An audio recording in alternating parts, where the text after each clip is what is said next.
This is the Five Starr Podcast.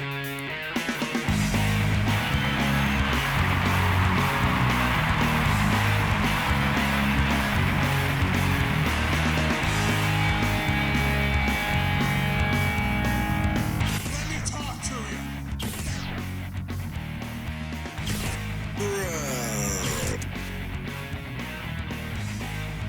This is such good shit.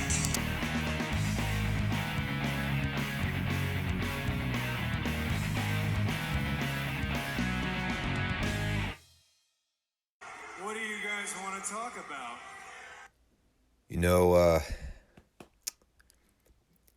They say that sometimes the best cure to get yourself through miserable experiences is by getting high.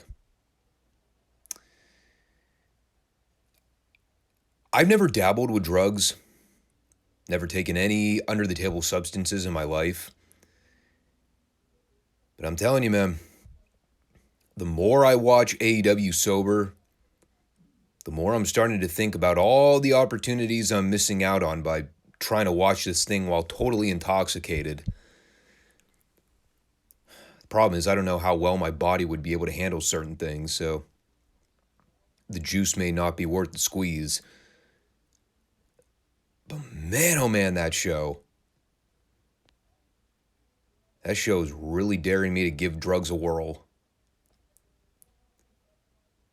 And it's so funny too. It's coming up on Easter. A lot of people are out of town. Normally Thursdays are like the busiest day of the week for me because of my work schedule. I usually don't get home teaching until like 8 o'clock.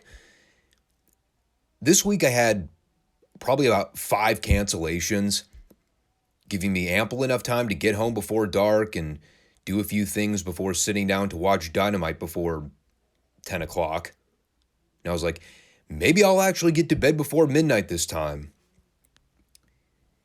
And you know what I did? I was at the studio. I was contemplating packing my bags up and heading out. And I said, now you know what? I'm going to practice drums for a long time. And that's what I did for about an hour and a half. I just had no desire to watch this thing.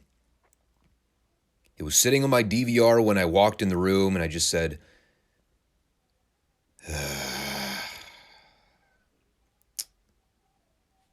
but do I really want to watch this thing? It's like the boxes of cereal you'd open up when you're a kid, and there'd be that surprise toy hanging out somewhere in the box. Never knew what it was going to be. But more often than not, it left you disappointed by the end. Plus, the cereal would taste like booty because all the plastic chemicals would rub off on the food particles. And yet we wonder why the young generation is so unhealthy. Man, it was just one of those days. I had no desire to watch this show. And that was already after I heard what they announced earlier in the day. But, and we'll get to it shortly. I had a lot to say about that Dynamite program, though. My notes are pretty long, and not a whole lot of it had to do with anything pertaining to the wrestling side of things.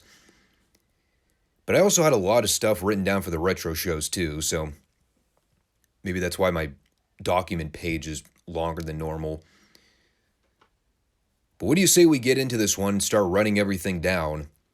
Because I know you're all just waiting with bated breath to hear what I have to say about that big breaking news bulletin for AEW this week. And it is a new week of Dynamite. So guess what Tony has, everybody? If your answer is, let me guess, another big announcement? You'd be correct. And what was this grand, never-before-seen, completely unexpected announcement that was bound to shake the landscape of the wrestling business as we know it? Well, we'll get into it. Spoiler, the announcement was Tony passing the buck to Adam Cole so he can make an announcement. And then Cole's announcement was that he finally got a gym membership for LA Fitness. No, actually, it was a little more noteworthy than that. Can't really say the same for the way they opened the program this week. While all the basement-dwelling AEW dong suckers were fawning over the return of Jay White on television, I was just thinking there, watching this entire thing go down, thinking to myself, oh my God, poor Ricky Starks. One of two things have happened between the time Ricky started really gaining traction with the crowd to where we are now in April of 2023. He either pissed in Tony Khan's coffee, or Tony just decided for whatever reason that in order to shield any possible way of Ricky being their number one babyface right now, he has to take every opportunity to cut this guy's Johnson out from under him. One or the other. Because I can't explain any other rationale for how or why Ricky's been treated and booked the way he's been on television for the last 4 months. Really, the only thing that makes sense to me as a fan is that Tony Khan doesn't have any upcoming plans for Ricky to be factored into the world title program with MJF, and he's so afraid that this guy is going to wind up accidentally becoming their top babyface. The only possible way to ensure that doesn't happen is by burying the guy and holding him back at every turn. Sidetracking him with feuds that no one could possibly care about, having him get laid and punked out at every turn, and apparently, as was the case with this segment, serving him up as fodder for a guy that we haven't seen on AEW television in well over a year. Thus immediately guaranteeing that he was going to instantly get cheered the minute he ran out to attack Ricky. Here's everything that happened in the opener this week. They advertised a grudge match between Ricky Starks and Juice Robinson, because those guys have been allegedly feuding on TV for weeks now. And by allegedly, I mean Juice laid out Ricky on TV one time, and all they've done since is cut back and forth promos and pre-taped interviews. That's the entire extent of the build to this program. So when Ricky came out for the match, instead of Juice Robinson's music playing, they play Jay White's music. Because, you know, he just has music, apparently.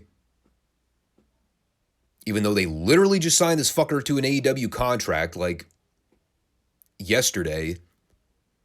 And already the guy's got entrance music and the graphics to go along with it.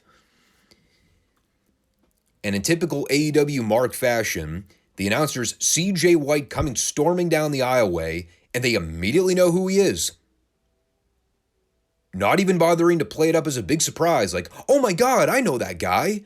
He hasn't been on AEW TV in well over a year. What the hell is he doing here? He's not under an AEW contract. No, literally within the span of about 8 seconds, Excalibur just goes, that's Jay White from New Japan Pro Wrestling, leader and member of the Bullet Club alongside Juice Robinson. He's back, and he's officially #All Elite. And of course, there's all this insider baseball about purported promos that Jay White was doing over in Japan prior to showing up here, challenging Ricky to meet him in the ring and fight. Meanwhile, I'm sitting there with dick in hand wondering, oh, really? That's interesting. Jay White was cutting promos on Ricky Starks over in Japan? And you were going to air those promos on Dynamite when exactly? Oh, never? Oh, yeah, that's right, because the expectation is that I'm supposed to be watching New Japan because, you know,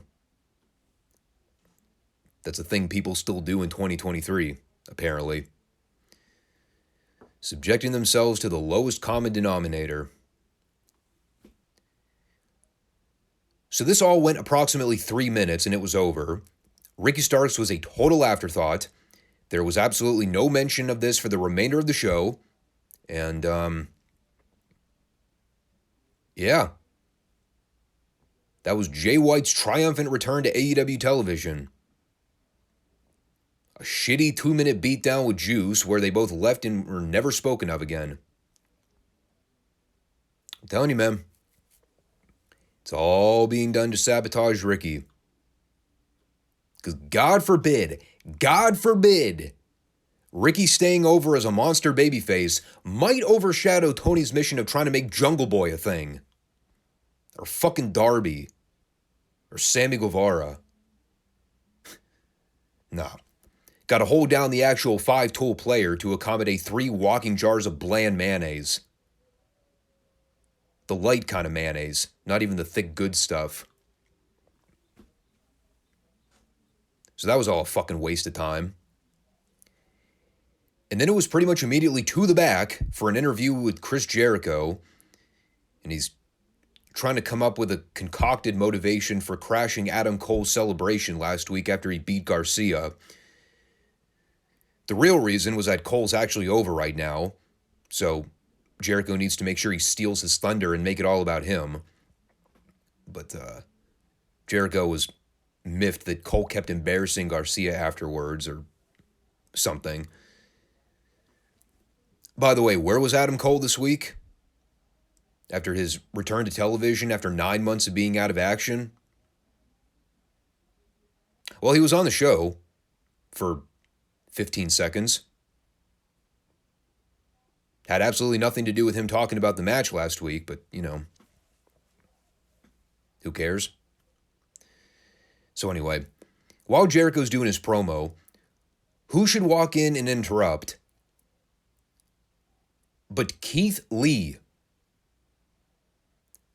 Now sporting the salt and pepper beard and shaved head look.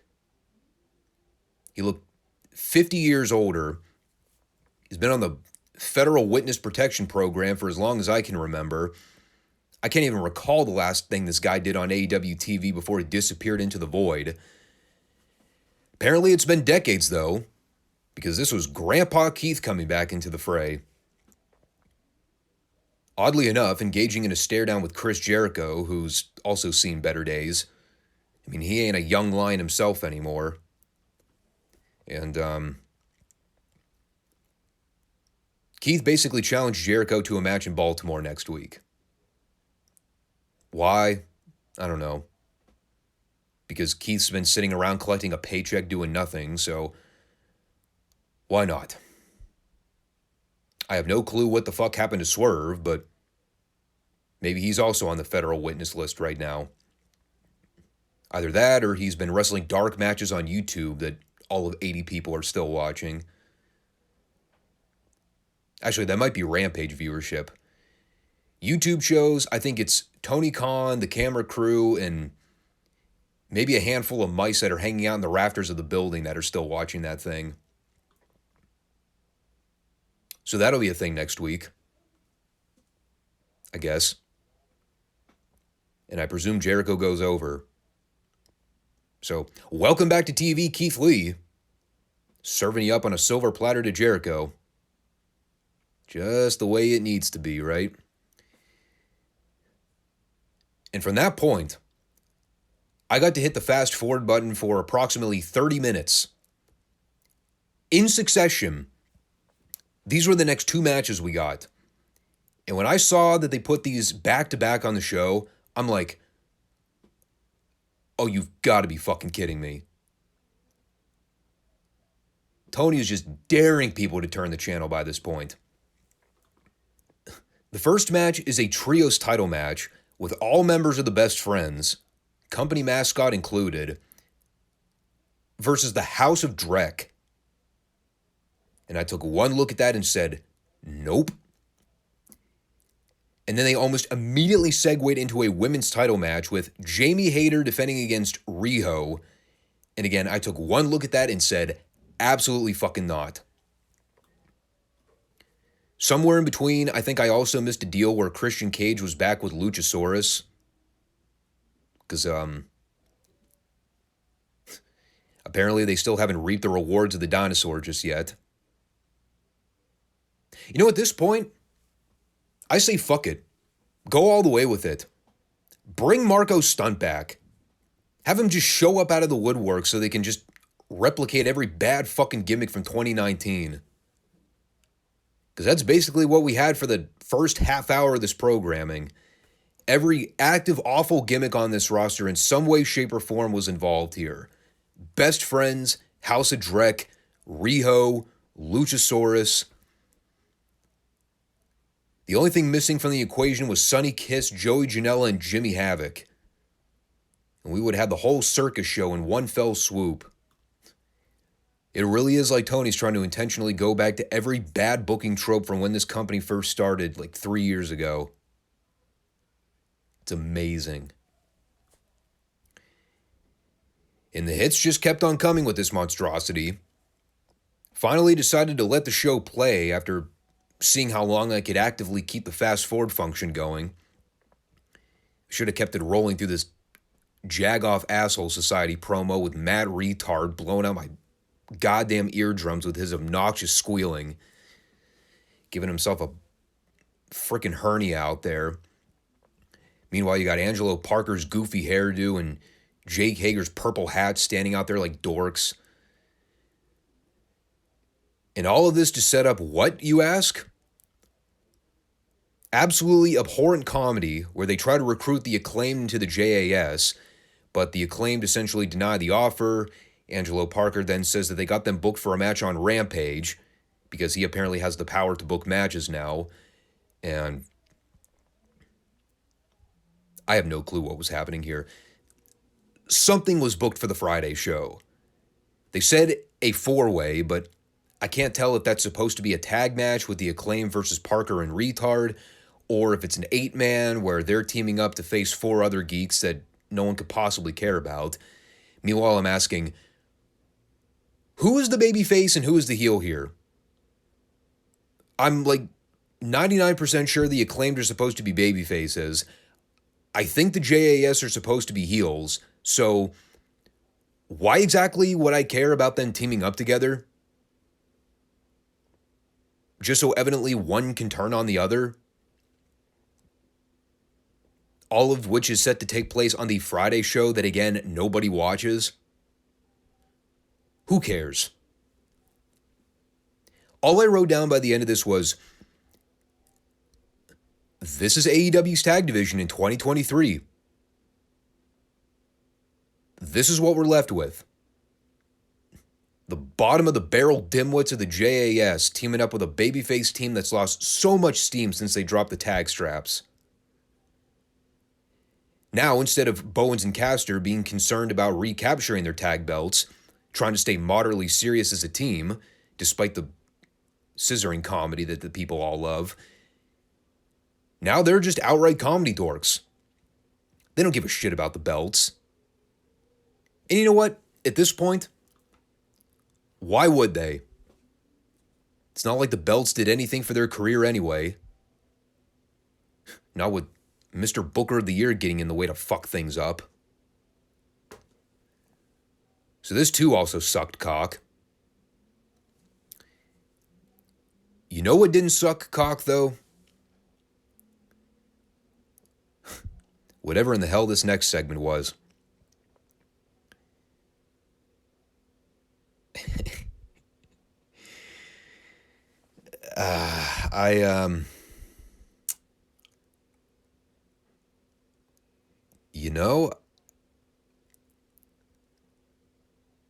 I'm kind of stumped here. I really am. I sat here a couple weeks ago and ripped that MJF bar mitzvah segment to shreds. I hated that segment with a passion. Still do as of this recording. You know, I was the first to sit here and tell you straight up, if it's something I would come to expect out of a Raw segment, I don't want to see it on AEW. Especially when it comes off as a more low-rent Bush League knockoff than WWE's presentation of sports entertainment TV. This next segment ran the gauntlet. Everything from the best of the best when it comes to MJF, and the worst of the worst when it comes to AEW. And I don't entirely know the best methodology for attempting to break this down. So what I'm going to do is I'm going to talk about everything that transpired here, and I'll do my best to come up with an overall opinion by the end of it. like I said, this one was an emotional gymnastics case. Part of me really wanted to hate this, and some of it I did. But then there was the musician side of me that heard the performance here and thought, you know, at least they didn't half-ass the thing. I've got to give them props for at least going out of their way to hire some quality musicians. Although I had a thing or two to say about that solo sax player. So for those that didn't already know, they were in Long Island for Dynamite on Wednesday, which is MJF's hometown. So you obviously expected that they were going to roll out the red carpet for him. I mean, it's a mark audience to begin with. They weren't even going to try to conceal the fact that this guy was going to get cheered like God. Ain't enough canned heat in the world to mask that shit. So he gets the whole pomp and circumcision here. They bring out one of the local big bands to play a number and give Max the welcome. And of course, after he gets done basking in the limelight, they actually have MJF sing Pennies from Heaven, which is a famous Louis Prima pop tune from like the 50s. You know, he's obviously a very influential Dixieland big band singer during his heyday. He also played a wind instrument too. Can't remember if it was trumpet or trombone. I think it was a brass instrument though. Anyway, he was big in the New York scene for a period of his career, and MJF already had a little bit of a musical background from his childhood, so he fit right in here doing the cover tune. He's actually a very talented musician and vocalist. I tried to disbar that horrific Chris Jericho sing-along fuckery they participated in a few years back. But MJF can sing. That I can't take away from him. So he did the full number here.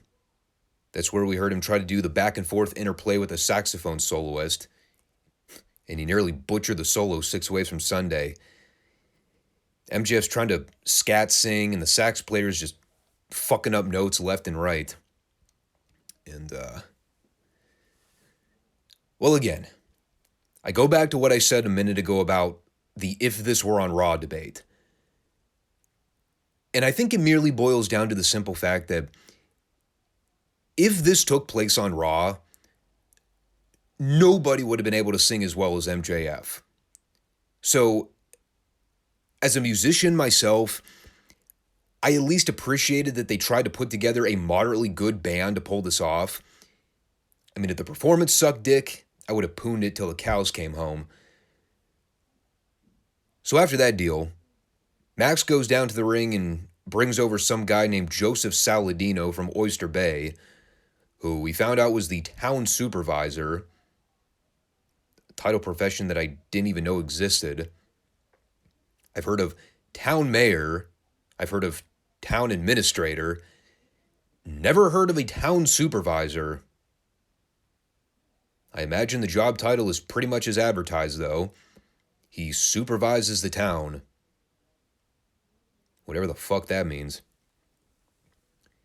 I mean, it's New York, so he's probably supervising people burning down buildings and defecating in the streets. You know, typical shit that happens in heavy blue states. Although I can confidently say that I know nothing about Oyster Bay, New York. So, who knows? Maybe it's a well-run town. In any case, turns out this guy is legit too. He's the real deal. They actually paid the Oyster Bay supervisor to come in to do a cameo on AEW Dynamite, literally just so he could put over MJF and talk about how great he is. Which is beyond fucking hilarious. And his delivery was actually not half bad. Scripted beyond belief, no doubt. But he did a fine job. That, of course, led to this goofy deal where they awarded MJF the keys to the town because April 5th has now been declared MJF Day. Which means that next year, whenever April 5th doesn't air on a Wednesday, we're going to need some VTRs of the local townspeople celebrating MJF Day in the streets. Elsewise, this segment will have been complete bullshit.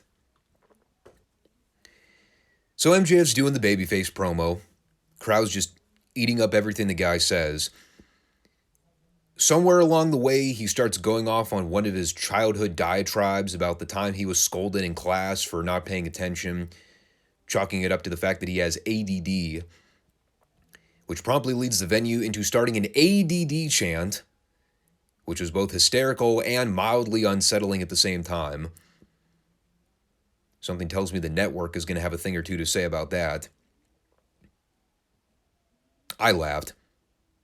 And I'm allowed to because I happen to have a sister with ADD, so fuck off. We can all joke about it. It's fine. Grow a spine. And the punchline to the story was that the same teacher that pulled Max aside one day and told him that making a career out of professional wrestling was slim to none, now MJF is standing here on nationwide television as the AEW World Champion, so turns out that teacher was nothing but a stupid bitch, which also prompted fans to start a stupid bitch chant, which I'm also sure the network loved hearing.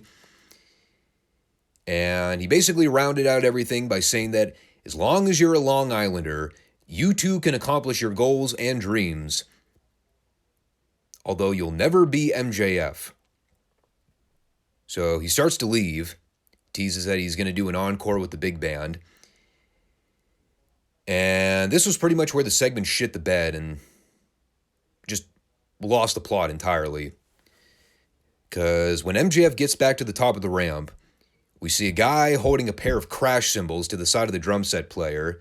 It's obviously Jungle Boy. I mean, a blind man could have seen that coming 100 yards away. And he's dressed in the shades, the cap, a fucking face mask. So already he has heat with me just by wearing the face covering. And he also had heat with the entire Long Island crowd.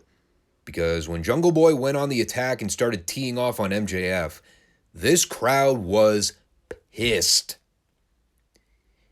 And this collective diarrheal explosion of boos was so loud and so apparent, even Jungle Boy got thrown off by this.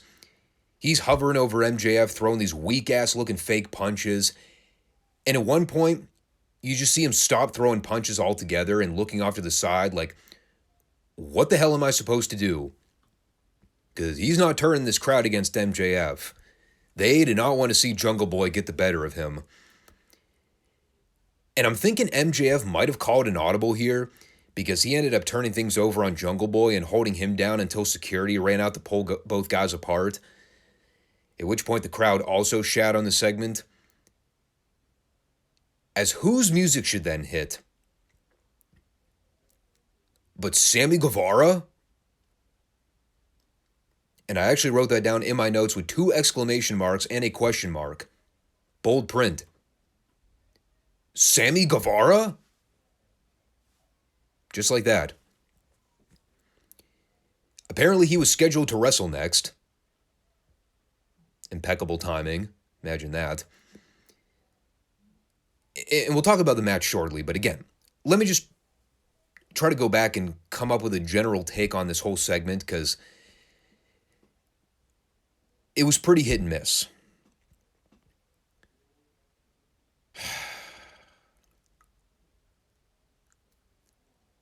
All right, look.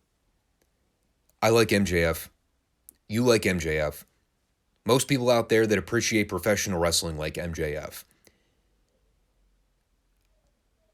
I've run very hot and cold with the sports entertainment-based MJF segments in AEW. Some of them have worked better than others. Generally, I like it better when Max is just doing straightforward, button-down, no-nonsense heel promos. It usually makes for better television because it feels less contrived and artificial. There were things that he did well here. Like I said, the musical performance was good. The promo at the podium in the ring was good. The stuff with Joseph Saladino, I probably could have done without. And looking back now, they really needed to just shave off the last 2 minutes of this thing with the Jungle Boy attack. It didn't work. It got the wrong reaction. And quite frankly, Tony should have known better than to let that angle go through. He knew Max wasn't going to get booed in his hometown, so why even go there? Why make Jungle Boy your babyface challenger look like a giant geek by the end of it? Leaving him to twist in the wind by having all the Long Island fans crapping all over him? Like, what good did this do? Didn't do anybody any favors. There were things that I liked here and things that I didn't like. You know, on this show, it was one of the better things we saw all night, which really isn't saying a whole lot. But again, this kind of stuff just isn't my flavor when it comes to wrestling programs. You know, I sat here on the Retro Raw reviews and talked about how I always hated the idea of the talk show segments in wrestling because they always come off so manufactured. This stuff always walks a fine line depending on who's dishing out the material. MJF has a natural gift for making this kind of stuff work. But again, is it stuff that I want to be seeing on a professional wrestling program? No. I'd rather just see MJF go out there and interact with babyfaces, talk smack, be a dirtbag, get heat, just be a traditional heel. You don't need to go to the well with all the bells and whistles. Just simplify the content. But again, I get for where they were. Heel MJF was sort of off the table. I mean, this guy could have set fire to everybody's car in the parking lot. The people would have still cheered him. So, yes, you can argue that they pulled this off. Did it make me any more excited to see MJF wrestle Jungle Boy for the belt? Not if they're going in expecting me to want to cheer for Jungle Boy. They also still haven't gotten me to want to root for Sammy Guevara either, but I mean, I think that ship has long since sailed. My God, dude. What else can you say about this next match other than Tony's found his new favorite toy of the month? We saw this guy one time before on the show in a completely random ladder match. Never heard of the guy prior to him showing up, but they just threw him on television like we were all supposed to know and or care. If you remember the Face of the Revolution ladder match from like 5 weeks ago, the ladder match which Powerhouse Jobs won after the referee stood in the ring and held down the base of the ladder to help him win. That instant 5-star classic. Well, one of the other random guys in that match was some geek named Commander, spelled Komander. Lol. He's every generic fishy white indie geek under a mask you've ever seen. He's like 5'3", probably weighs 150 pounds if you put lead in his boots. He does all the flippy-dippy shit that makes all the marks jizz in their pants, but there's literally nothing else to him beyond that.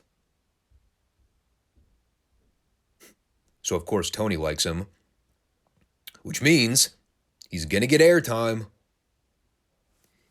And he proceeded to have the most low-rent indie PWG match you've ever seen on a broadcast wrestling show.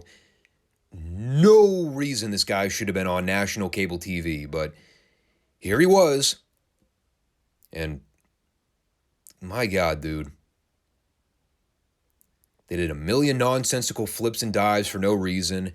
Every gymnastic tumbling routine ever devised by the human being.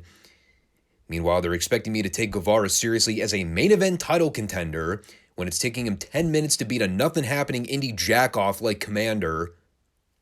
And I don't care how many different tightrope walk spots the guy can do. The guy's never drawn a fucking dime in this business. Bank on it. Guevara beat him with the GTH while also giving one of the most egregious thigh slaps ever seen on TV. Then he tried to do a self-indulgent promo afterwards where he tried to infer that the bullshit I just watched for the last 10 minutes was wrestling. That was a good joke. And, he basically yammered on for another 5 minutes while the crowd booed him out of the building. I have no idea what he said. All I know is that he said the word shit about 6 times in 3 minutes. He brought up some match that he and MJF had on TV like 2 years ago that nobody remembers. Talked about how he's not using AEW as a platform to go anywhere else. To which I said, well, yeah, because if WWE ever got a hold of you, you'd be doing jobs in the dark matches on SmackDown. You fucking sissy-ass dolt. Then he basically told everybody to go pound sand. And I reciprocated the offer.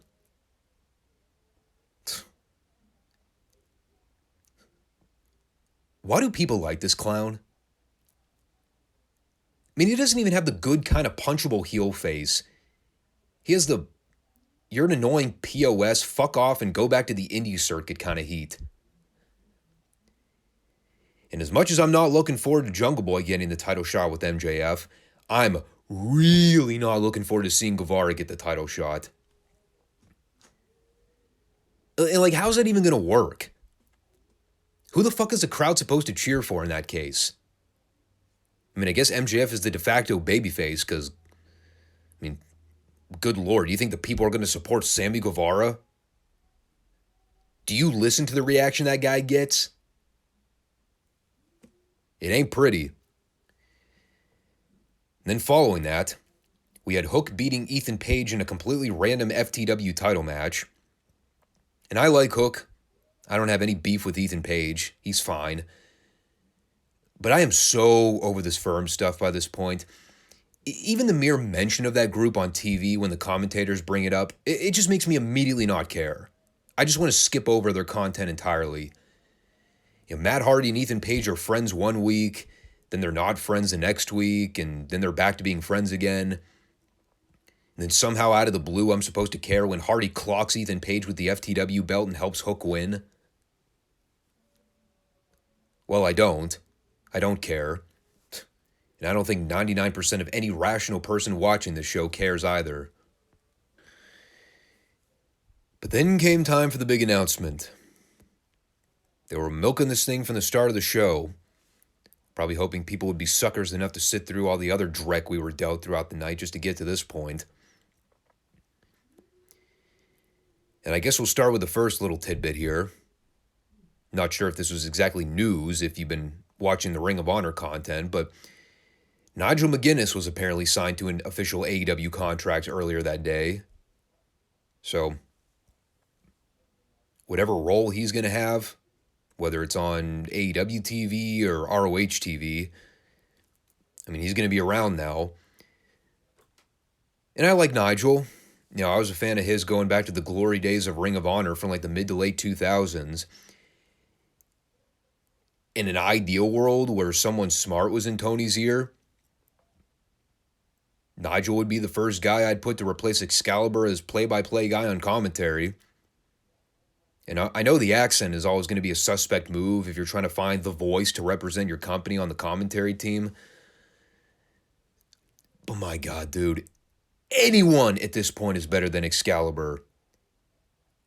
Anyone. I'll take fucking Corey Graves as the play-by-play guy over Excalibur.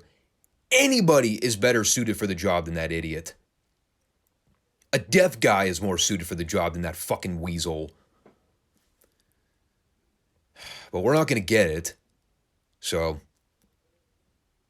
I guess we'll be seeing Nigel on the ROH side of things. Hopefully we'll be seeing him as a commentator on that upcoming show that AEW announced here, which was their selling point for the big announcement. And admittedly so, this was definitely a more groundbreaking announcement for AEW than any of the softball serves that Tony's been making lately. And yes, Tony was there on camera to make the announcement.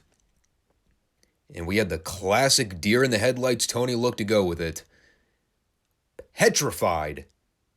Just...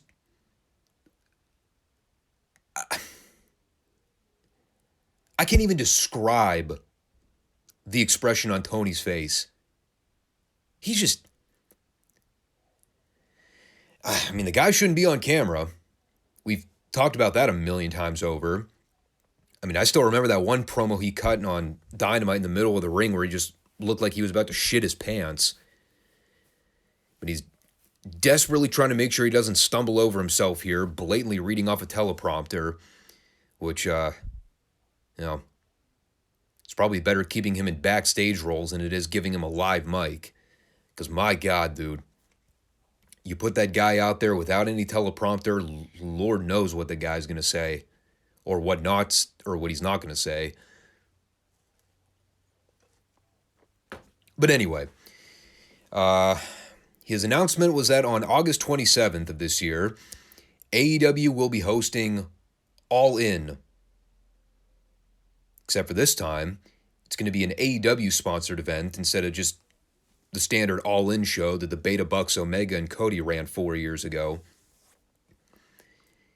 And probably the bigger news to add the icing on the cake, it will be taking place at Wembley Stadium in London, which was the other part of the announcement, this time made by Adam Cole, because of course it was. And, well,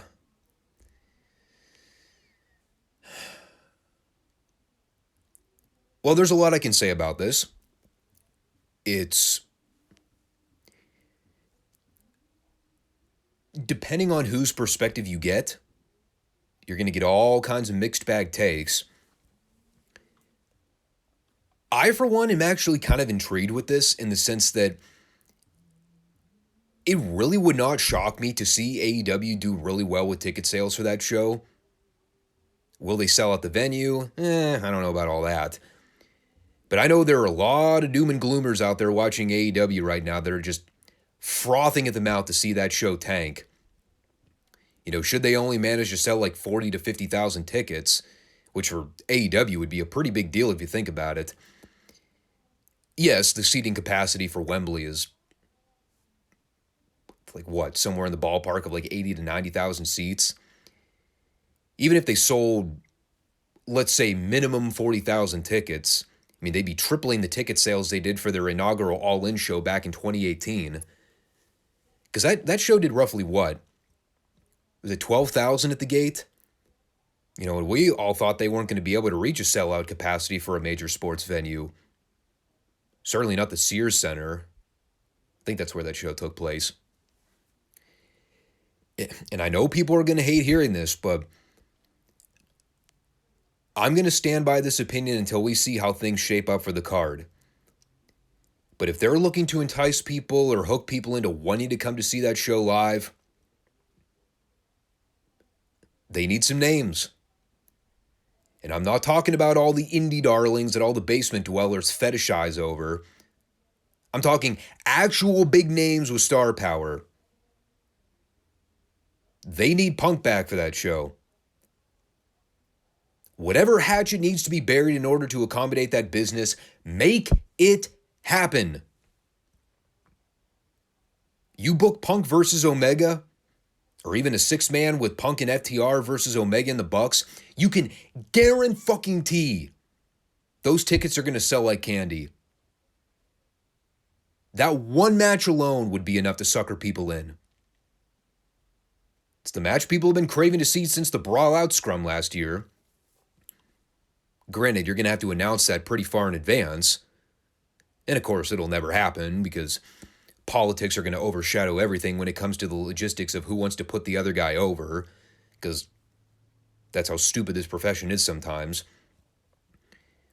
But even if you remove the six-man from the equation, Punk versus Omega as a standalone match would be a hot main event sell. You maybe throw that in with an MJF title match against a hot UK babyface. What's Nick Aldis doing these days? You think that wouldn't be a program worth investing in? Talk about your old school NWA style world title main event that would really appease the old school market.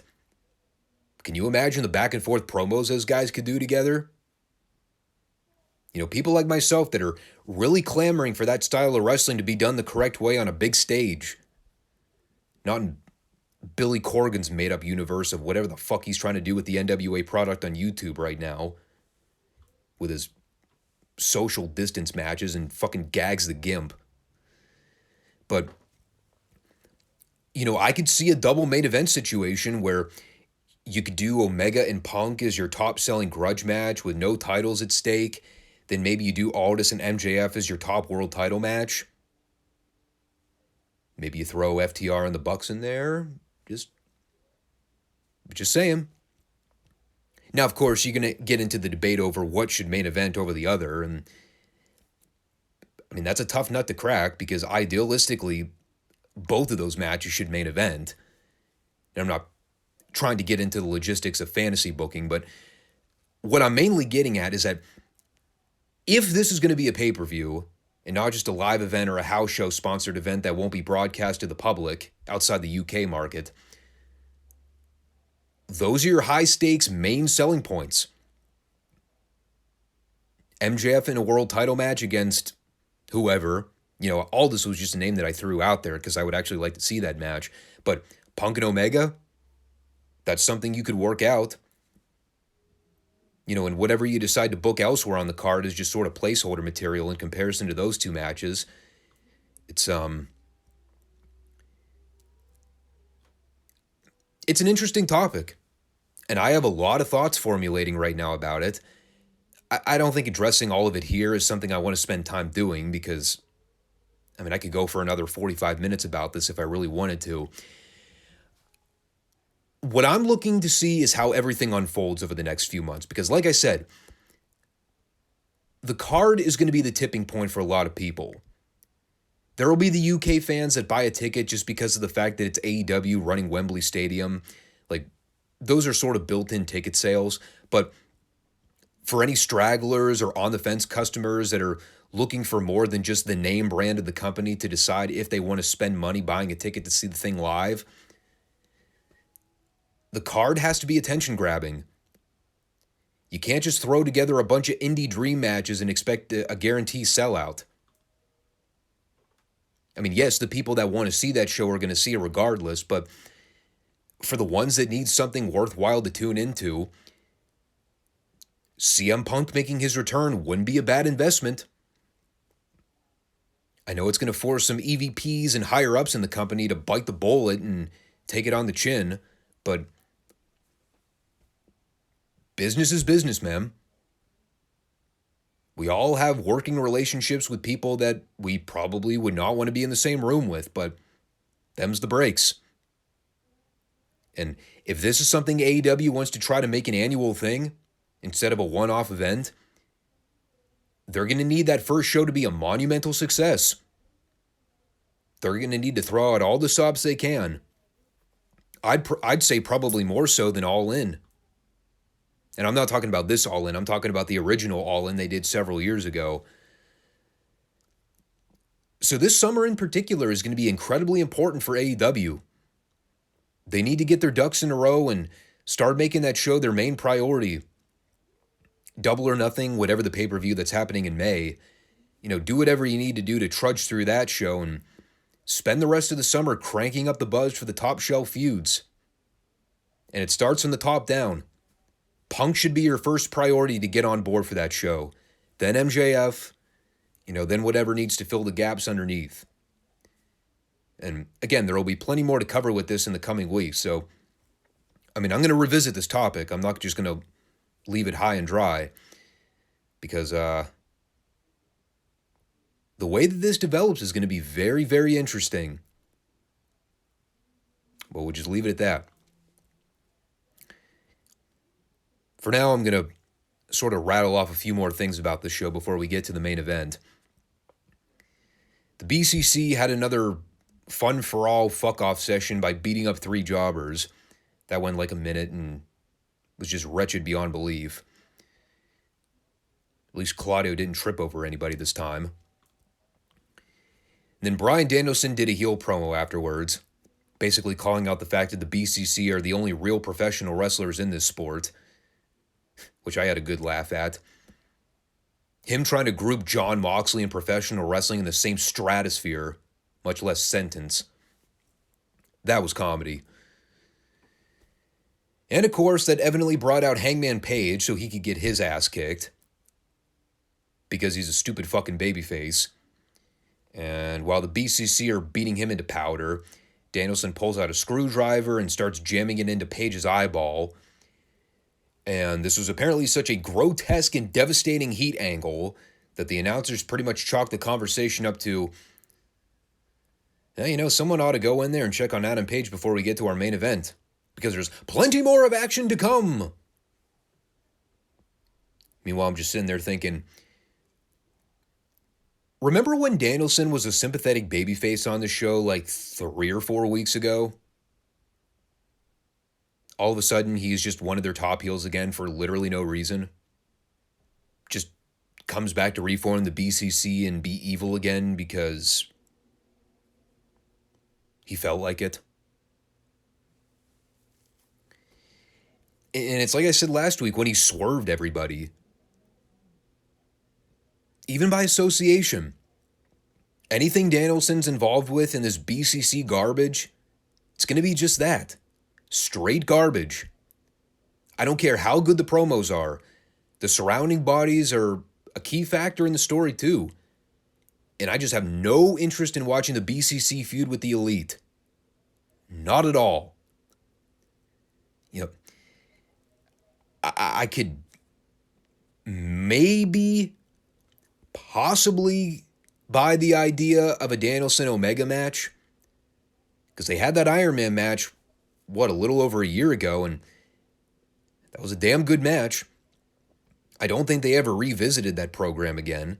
They're sort of re-entering the fray now, but they're just throwing in more bodies into the picture, which I'm not really all that fond of. I might actually enjoy seeing Omega versus Danielson too. I have no interest in seeing the Elite and BCC do a War Games match, but that's apparently the direction Tony's going. Oh, and by the way, where the fuck was the Elite in all this to save their fallen comrade while he's out there getting a screwdriver wedged into his eye socket? Beats me. I have no idea where they were. I guess the Beta Bucks are still feigning a mysterious injury from 2 weeks ago that we never found out about. And Omega, who knows? Probably too busy playing video games to run out and make the save for his former friend. So that was more the usual when it comes to this show. And just like that, we arrived at the main event. It's AEW Careers versus Tag Titles. They never showed one video package or promo to build this up. Didn't even bother giving Dax and Cash a chance to talk earlier in the night to maybe hard sell the main event a little bit more and encourage people to keep checking out the program to see whether or not, they might have to wind up leaving the company if they lose this match. But I'm not a booker, so what do I know? But indeed, it is FTR challenging the Ass Boys for the AEW belts. As if anybody actually thought for a split second that FTR's last match in AEW was going to happen on free television with 1 week's build. Call me a hard ass if I had a difficult time suspending disbelief here. And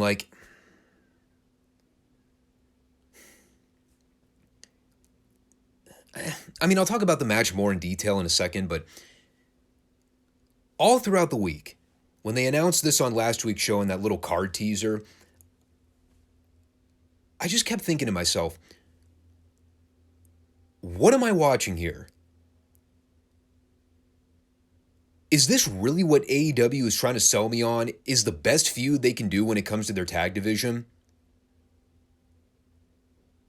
And then upon further analysis, I'm like, yeah, it pretty much is. And meanwhile, I'm watching this match and just thinking the entire time, man, this is like watching the Midnight Express trying to have a semi-competitive title match with, I don't know. Name an underneath heel team during the Crockett era. The Batten Twins from the Central States region. We've seen them pop up a time or two on Crockett TV. I'm not just using them because they were identical twin brothers, but it's the case of having a clear-cut top tag team try to have a remotely competitive match with an okay, moderately fine mid-card tag team, but it's just not believable. I don't buy it. And I didn't buy this. I didn't buy for a split second that FTR was in any trouble of losing this match. Even with the Guns getting that tainted win over Dash and Cax on television months back. I saw them book this match last week. The first thing I thought was, oh, okay, so FTR are winning the belts back. And was anybody shocked or surprised when it happened? You know, I just spent the entirety of last year watching FTR put on 3 tag team clinics with the Briscoes. Now here we are in 2023, and I'm supposed to think that the Ass Boys are a threat to their careers? No. I mean, they tried some stuff. The little series of angles at the finish where the Guns kept trying to get Paul Turner to intentionally DQ them so they could keep the belts. That was kind of clever. Although it didn't really milk the drama that much more when the Guns tried to do underhanded shit behind Turner's back. The spot where Dax was hanging out on the top rope for like a minute straight while the Guns were trying to finagle to slide in one of the belts into the ring. You know, and then Dax came nowhere close to making contact with the belt on the diving headbutt. That looked terrible. And even the finish to this thing was a big, what the fuck, that's it kind of deal. The finish is Dax and Cash countering the 310 to Yuma and doing concurrent stacked up pins on the Guns to win the belts. And I'm like, really? That's what they came up with? A flash pin out of nowhere where Dax and Cash just rolled them up in a sunset? Did I not just see one of the Guns kick out of a double stuffed pile driver like 3 minutes prior? Now he can't kick out of a basic roll-up? No, and then Excalibur and the announcers are trying to sell this like it was a huge monumental win. Like they just overcame the adversity of a lifetime. And I'm like, nah, they just kind of outsmarted and beat a team that we already knew they were better than. Really wasn't all that shell-shocking. I don't know. Maybe it's because I was just gassed. I just sort of gave up trying to care about the show by this point. The match was all right, but again, did you not see that finish coming a mile away? What really did you expect? I mean, I'm not even saying that they didn't make the right call. It's exactly what needed to happen. Tony should have never hot potatoed the belts onto the Guns to begin with. It's just, I don't know. I'm having a hard time figuring out what this is setting up for Double or Nothing. I mean, they already beat the Guns here, so I don't really see the need to do another title rematch.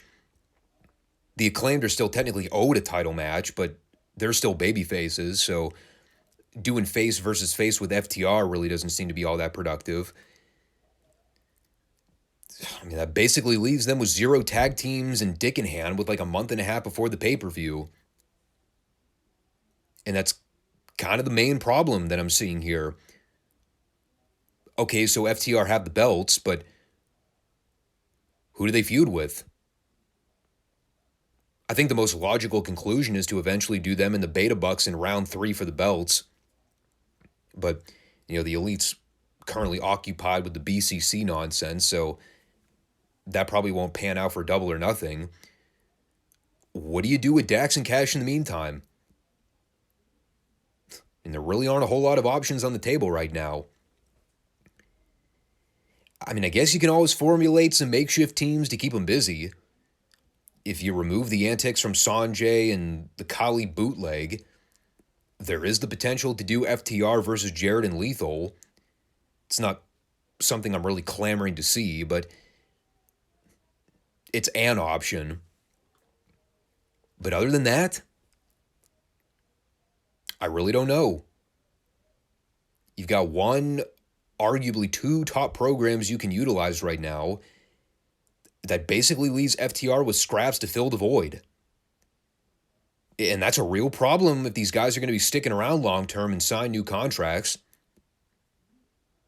Depending on how long those contracts run for, what are they going to do for another 2, 3, or 4 years? How long do those extensions last? How much mileage are you going to get out of them as the champs before they wind up dropping the belts again and get shoved into the background? How many more uninteresting challengers can you throw at them before it just gets old? These are the things I'm concerned about. It's the first thing I thought of when FTR won here. And I'm not just trying to bitch for the sake of bitching. I'm happy that FTR are the champs again. That was a no-brain scenario. You had to put the titles on them. But the reality is quickly sinking in that there aren't a whole lot of viable options for opponents. They just don't have people to work with. I'm just having a tough time wrapping my head around what you can do with them as the AEW Tag Champions for like 5 or 6 months and keep it interesting. How? You lock them into 1 or 2 potential programs, but when does that get old? What are they going to do in the meantime? That's what I want to know.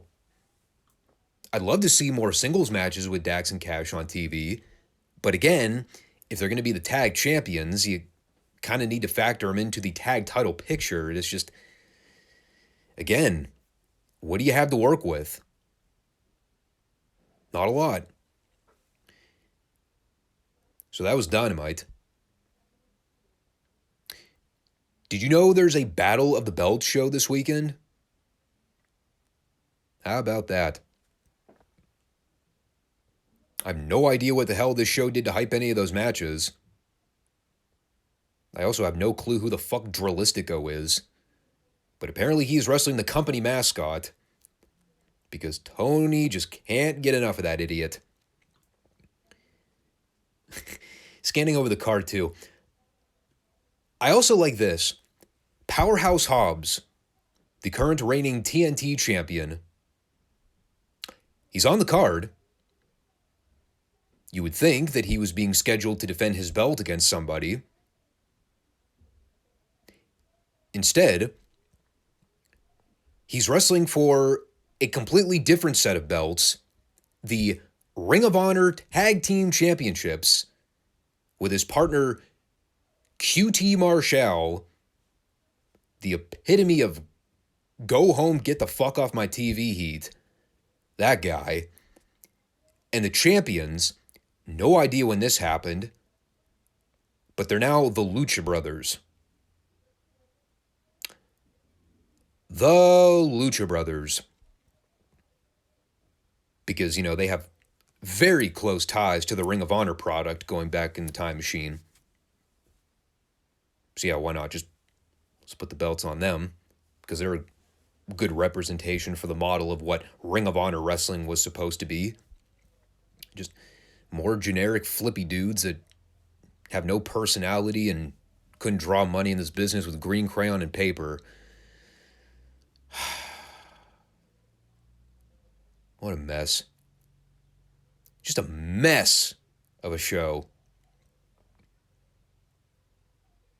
And I'm supposed to buy that Tony's going to be able to put together a logical card for that Wembley show at the end of August. Yeah.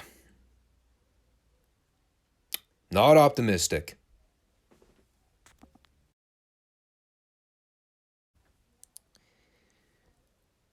And in the meantime, Dynamite rolls on, as does our retro review series.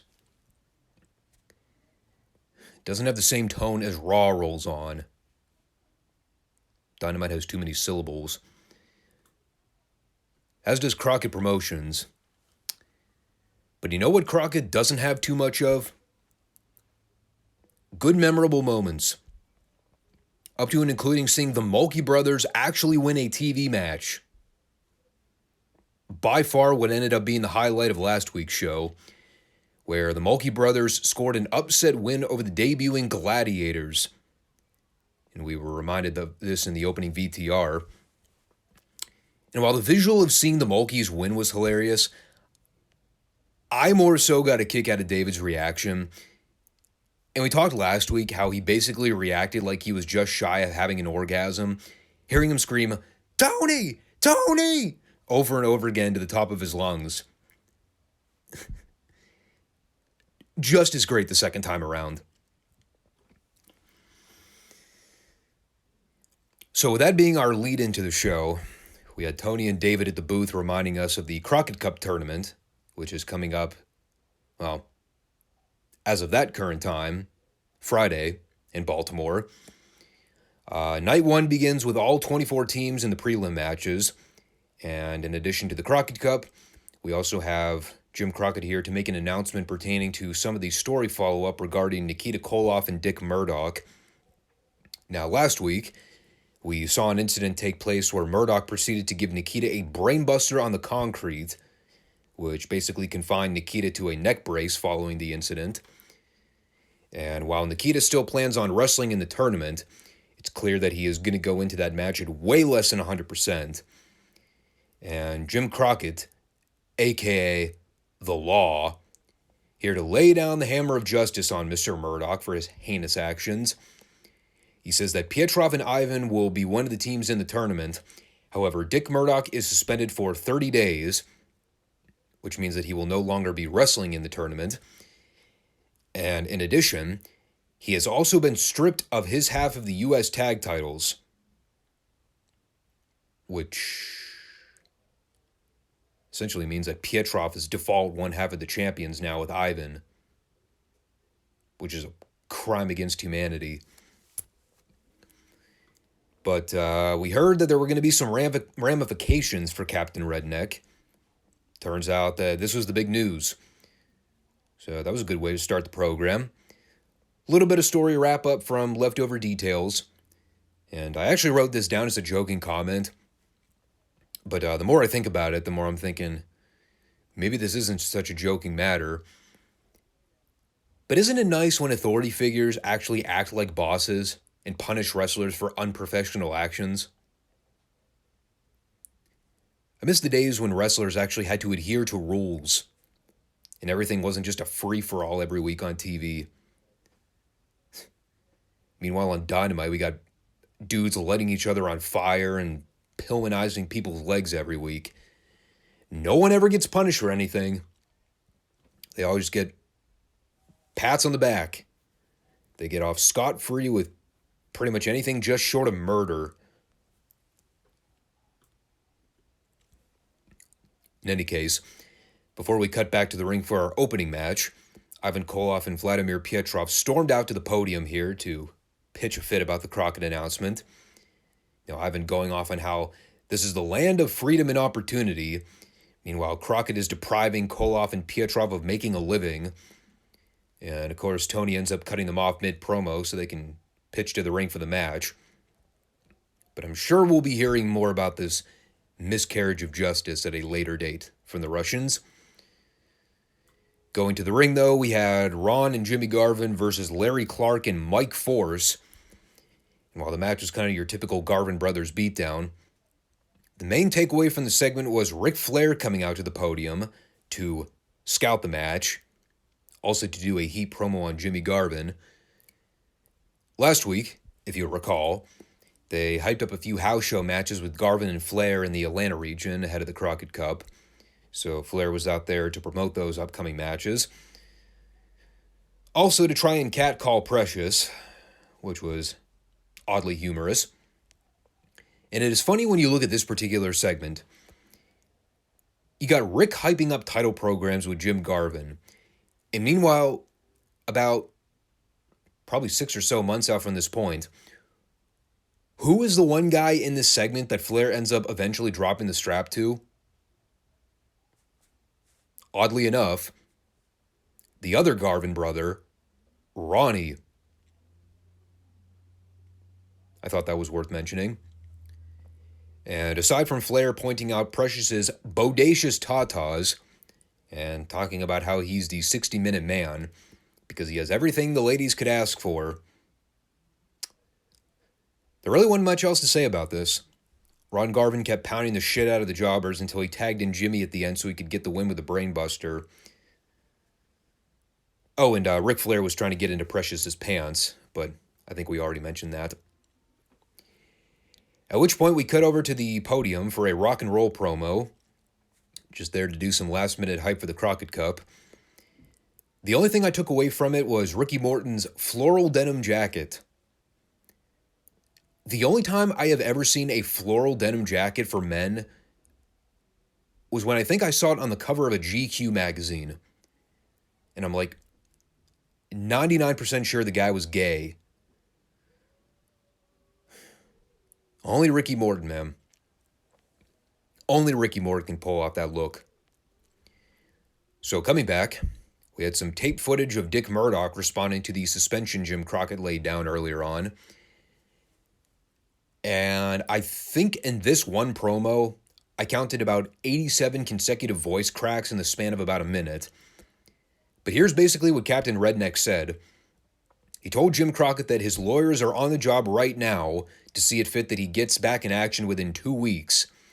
And while Crockett is trying to force his hand by banning the Brainbuster on TV, Murdoch is the only man that has perfected that wrestling move. So he's also going to make sure that his lawyers have that taken care of. And when it comes to Dusty, Murdoch made a promise to Ivan and Pietrov that he would take out both of the superpowers. Nikita was step 1, and now Dusty is step 2. And while this was a good promo, I did wonder to myself, if Dick Murdoch was suspended in the last week, how did he manage to get on camera to be able to do this promo? And how did this get signed off to air on TV? Was that another loophole the lawyers worked out? Probably just me looking more into it than I should, but I thought it was odd.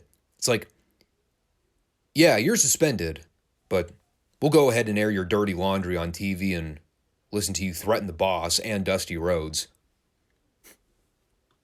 Very odd.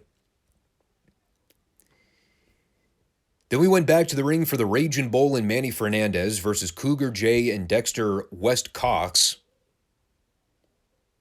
So he is now Dexter West Cox instead of West Scott. Unless I've been spelling the name wrong and never realized it, but I swear to God, I thought his name was Dexter Westcott like 3 weeks ago.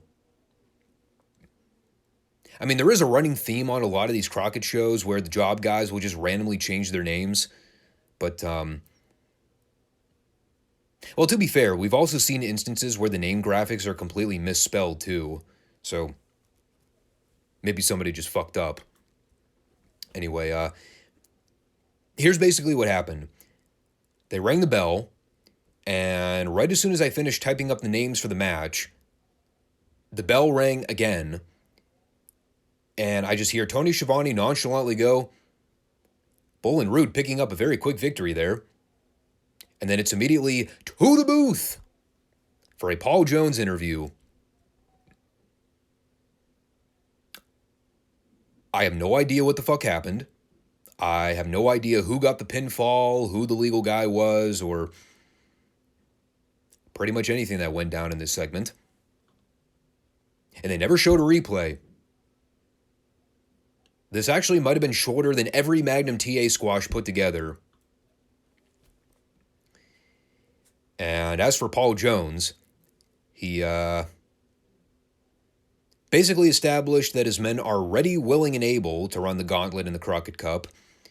They've studied films, they've trained hard, they've said their prayers, ate their vitamins. Now they're ready to slay the competition. And right as they're about to pass the mic over to Rude, we audibly hear somebody shout in the studio, "Hey, burrito boy!"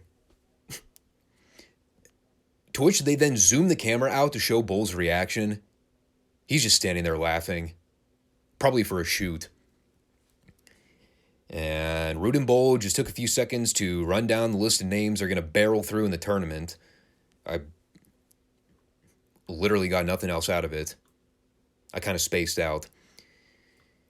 And then we came back for another pre-taped interview, this time with Mike Rotunda chiming in on the Crockett Cup. He also kind of did a generic spiel about the fact that he and Tim Horner may not be seeded, but they're going into Baltimore to win the $1 million.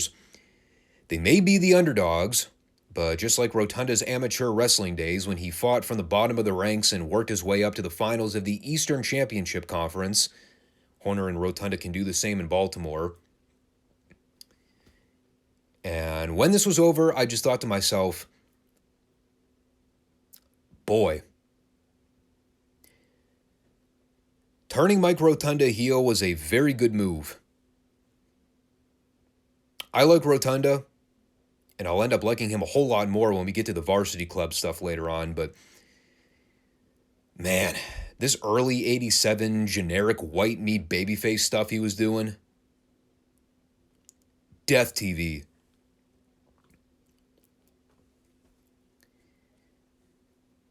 Then we went back to the ring for a Road Warriors smash. They beat Tommy Angel and Bill Tabb. The returning Road Warriors, I should add. They're back, fresh off their tour in Japan.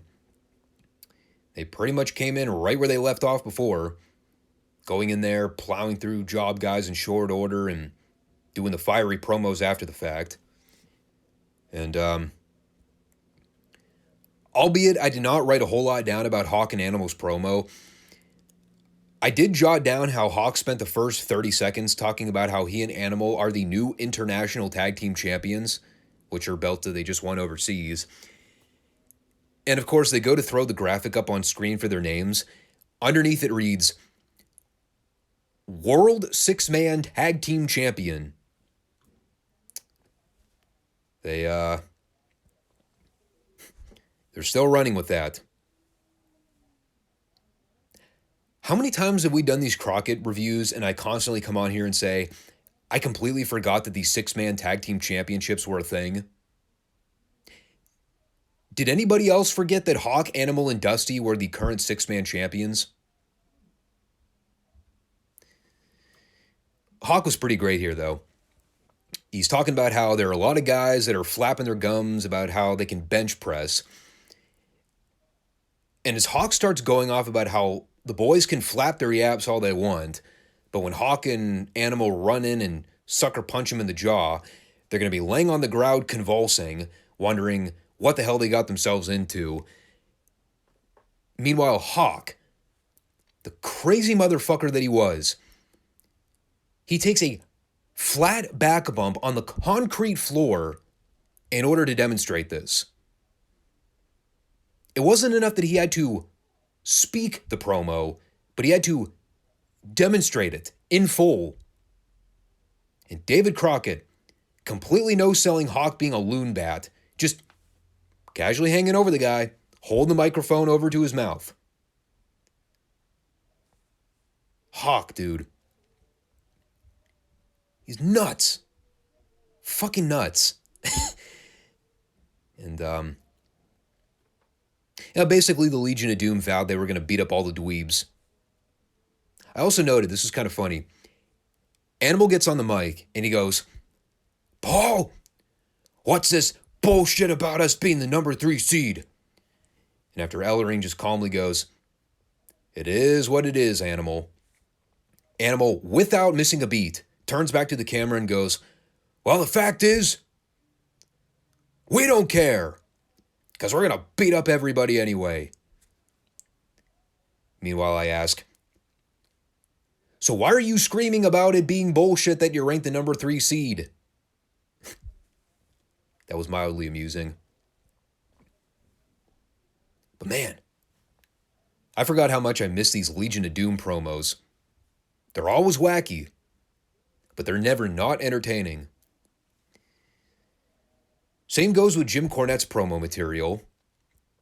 And while he had a big announcement to make in just a few minutes, first we had Big Bubba squashing Gary Royal. Big Bubba now coming out with generic WWE can theme music. I don't even know how to describe this. It's like they were trying to come up with something close to Mission Impossible, but the best they could come up with was casual 1980s sitcom. It was awful. And I'm pretty sure we're going to be hearing more of it too. But just another basic squash win. Hearing Corny refer to Gary Royal as the world's largest midget, that gave me a hard belly laugh.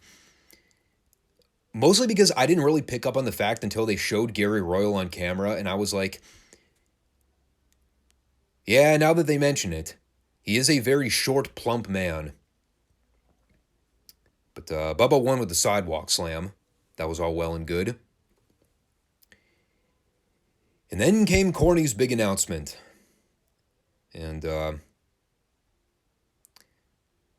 well, we were kind of anticipating this promo.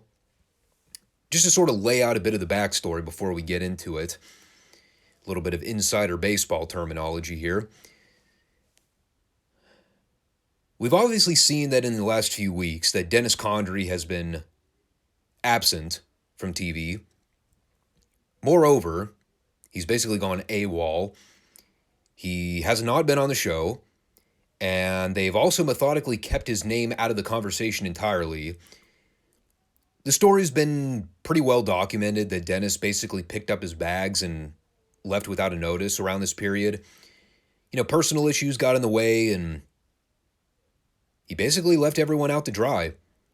So they had to scramble in to bring in a replacement partner for Bobby Eaton, literally within days of the 87 Crockett Cup. And obviously you figured that they would have to come up with some kind of kayfabe explanation to write Dennis out of the equation and bring in the new partner. So here's basically what they came up with. And keep in mind, this is material they had to come up with at the very last minute. So yes, you can nitpick the details if you wanted to, but considering the circumstance, I actually thought they covered their tracks pretty well here. So Cornette talks about how his mother is fiscally responsible for overseeing his team. And when Corny brought in the original Midnight Express to Crockett Promotions, they did so with the promise that they would be World Tag Team Champions and make a lot of money. And while they successfully won the World Tag Belts, their track record since losing the belts has not been very fruitful. They lost the scaffold match to the Road Warriors. They have not won the U.S. tag titles yet. And after Cornette sat down and analyzed the roots of the problem, he determined that the issue rested with the weak link in the chain. And with outright mentioning Dennis's name, he basically came up with the story that he got rid of the weak link, and he has searched long and hard to bring in a new replacement partner for Beautiful Bobby in order to get them back on course and steer the Midnights in the right direction, which promptly leads to the introduction for Bobby's new replacement, as well as the introduction of the new Midnight Express, Beautiful Bobby Eaton and Sweet Stan Lane. So out comes Stan for his Crockett TV debut. And I got to admit, Corny did a great job selling the people on Sweet Stan. Said the Midnight Express are one step closer to the Crockett Cup, one step closer to being the tag team champions again, and now they have their ace in the hole, the better half of Bobby that's going to steer the Midnights in the right direction, get them back on the top of the mountain where they belong. And it was good. And again, factoring in how last minute all of this was, factoring in how quickly they had to come up with a backup plan to phase Dennis out and bring Stan in, this came together about as best as it could. The ghosting of Dennis is always kind of a sad state of affairs. And, you know, you're always going to hear some conversations about which version of the Midnight Express was the better version. Man, it's tough.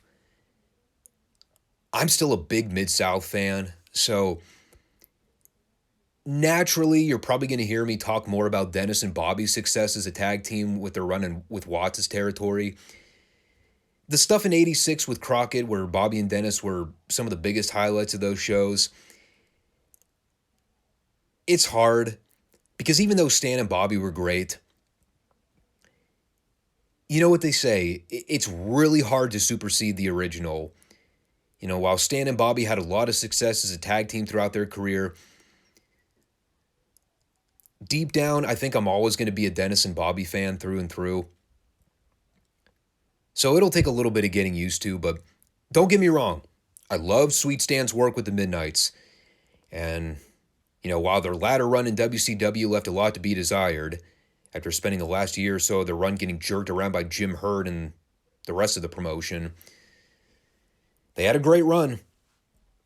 And we'll talk more about it as we review the matches going forward, but there is a valid argument to be had that Stan and Bobby probably ended up having the better in-ring matches as a tag team over Dennis and Bobby. Again, that's subjective thought, but it wasn't the last we would see of them on this program. But after the break, we had Tully and JJ out for a promo, and JJ spent a minute or so mentioning that there's been a lot of talk in recent weeks when it comes to Ole and the rest of the Horsemen. But as close as we are to the tournament, it's time for talking needs to be put to bed. Now it's time to settle the score in the ring like men. Just like what Tully does when he comes out and defends the TV title like an honorable man, willingly putting up $10,000 of his own hard-earned money to prove that he is the best at what he does. And before we get to the Crockett Cup, Tully has a message for Ole Anderson. Tomorrow in the Omni, Atlanta, Georgia, it's Tully's opportunity to take that old yeller out and back and put him down for good. Ole said that he wants to bring his kids and family to watch ringside. Well, he can go ahead and do just that, because Tully wants all of them to watch as he goes in there and leaves Ole a mangled mess in the middle of the ring. There's a reason Ole's out and Luger's in. And Tully's going to take everything that Ole ever taught him about being a professional wrestler, and he's going to use it against him. He's going to target limbs. He's going to grind and grind on a body part until Ole can't feel anything. And the last of anything we'll ever see of Ole Anderson will be left in the ring in Atlanta. He's not even going to make it to Baltimore. Speaking of the total package, Luger was up next to wrestle the Italian Stallion. And,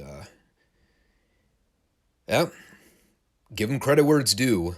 Stallion definitely tried to give Luger a run for his money here, but Luger kept fighting back and managed to walk out with the win. The match actually got a decent bit of time, too, but, even so, there really wasn't much to take away from it. Luger did some power moves, a lot of pec flexing, caught Stallion in a bear hug, and then after releasing the hold, he picked Stallion up and gave him the rack for the win.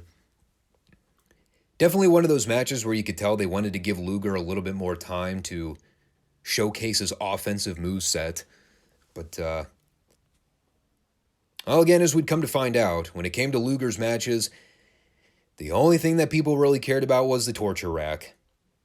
Everything else was just paperwork. Then before our commercial break, we had Nikita Koloff out to provide an update ahead of this weekend. He says that he feels better every day, but even when he goes to visit his doctor, he asks him why he continues to work out and train despite the bad neck. And for Nikita, it's about proving that he can fight through the pain. The Russians and Dick Murdoch try to end his career, but all Nikita wants to do is get in better shape so that when the brace comes off, he can dish out more pain on the boys that did this to him. Says that he'll be at the Crockett Cup to stand with Dusty, which is bad news for Ivan and Pietrov, if by happenstance they end up having to face Nikita and Dusty in the tournament. Happenstance. Almost like that's a bit of foreshadowing to come.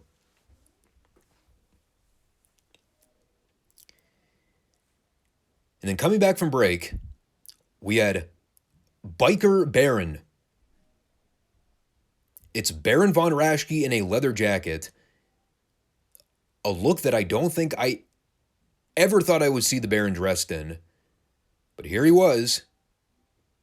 And it was very out of character. And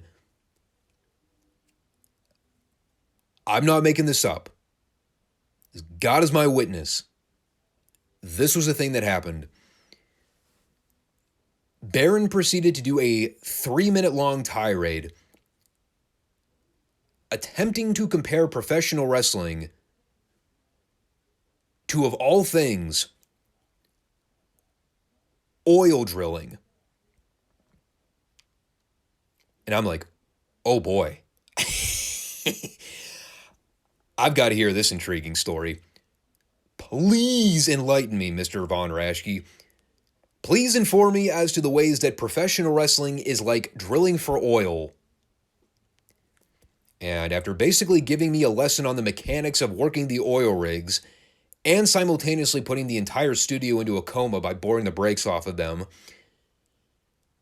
I pretty much gathered by the end of this, whatever point Baron was attempting to make here, utter failure. Even Tony looked up at the end of this with that classic Tony Schiavone look. The look of, I have no clue what the fuck this guy just said, but he sure looks menacing. So we'll go with that. That's all the people need to know. Speaking of such, here's all you need to know about the next match. It's Ole Anderson versus Brody Chase. It was by far the most low-key, nothing-happening Ole Anderson squash of all time. Think about all the classic Ole squashes we've seen on this program in the last year, where he's going out there, grinding on dudes' body limbs, ripping out their eyeballs, tearing at their earlobes, basically turning guys into human pretzels. Well, Ole didn't do any of that here. He did some basic body slams and clotheslines, and he won with an armbar submission. It was the lamest Ole squash of all time. I expected mass execution. It was anything beyond that. Very disappointing. And then we came back from break for a Tim Horner promo, who actually ended up hanging out at ringside for the Ole match. They mentioned that Horner volunteered to watch Ole's back in the case that the Horseman tried to issue a jump attack. That way, Ole would have some backup reinforcement.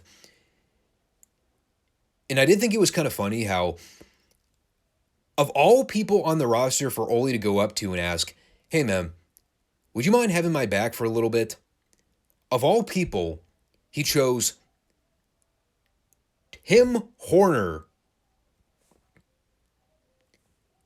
Then I thought it for a while longer and I'm like, well, then again, Ole didn't exactly have a reputation in Crockett Promotions for being a friendly guy. So, I really wouldn't be shocked if all the babyfaces basically told him to go pound sand. Not Tim, though. Tim acknowledged that he and Ole have a common bond when it comes to valuing family first. So, I guess that was his rationale for watching Ole's back in the interim. Alrighty then. They're family men. Good to know. Those are very babyface-like qualities. In any case, Ole came over, held up his Louisville Slugger baseball bat, basically affirming that when he and Bubba mix it up in the cage, Ole's going to take that bat right to Bubba's cranium. And as for Tully, he may think that he has the advantage now, but with good old Timmy Horner standing behind Ole, there's nothing that's going to prevent Ole from bending Tully over and ramming that baseball bat right up his anal orifice. That was a more PG-13 way of me saying Ole was going to beat the shit out of Tully with a baseball bat. I don't think the term anal orifice would have made the production censor.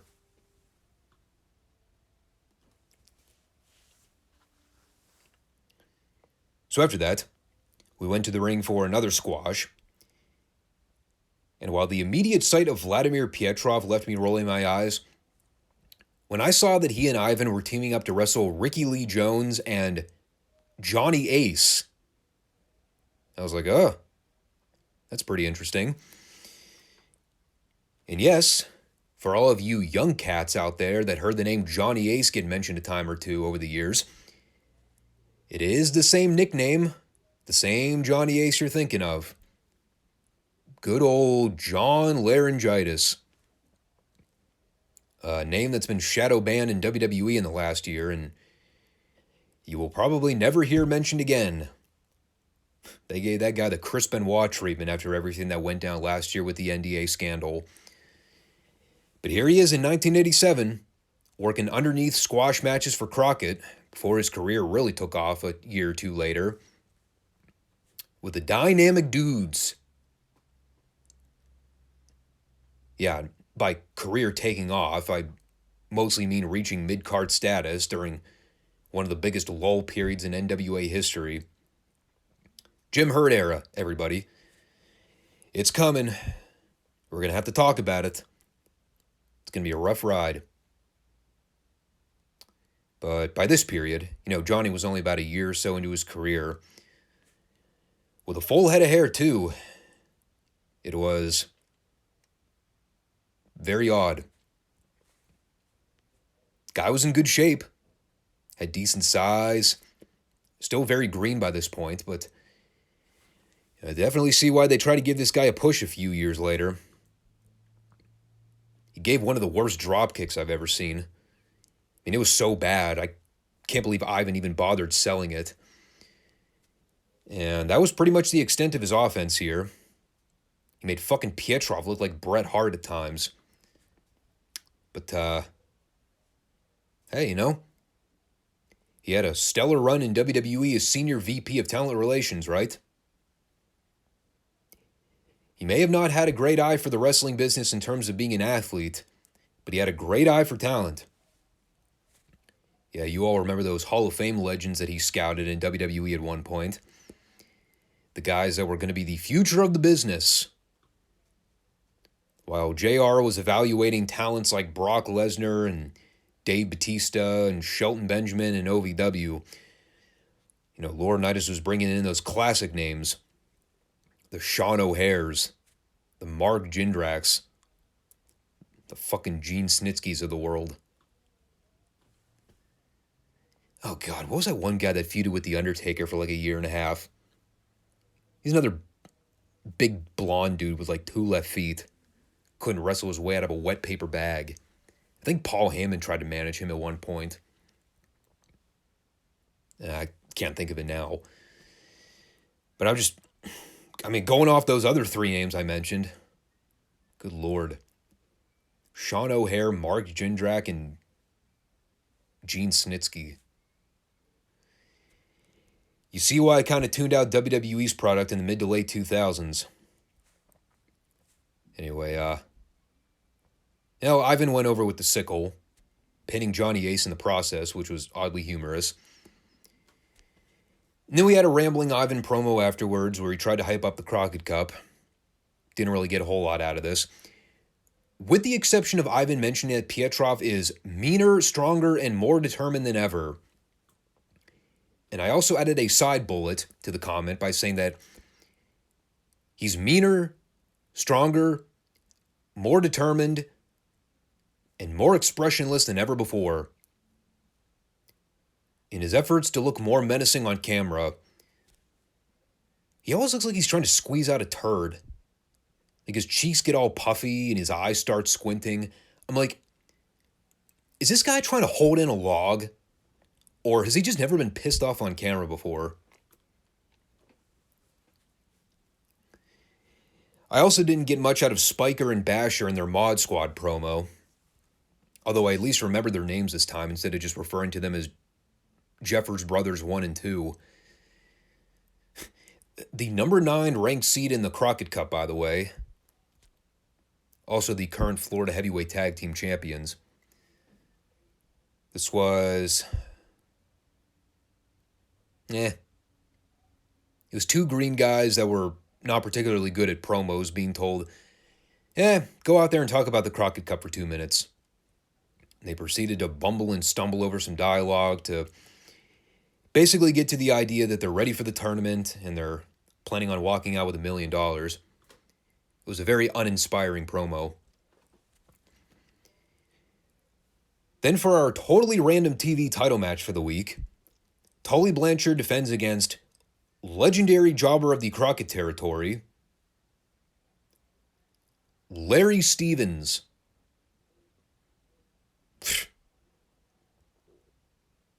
Couldn't even give it to a Mulkey brother after they got that upset win last week. They had to give it to Larry fucking Stevens.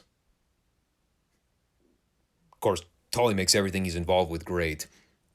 You know, even the subtle things like snidely shaking the job guy's hand at the beginning and pretending like he's going to be a sportsman-like competitor.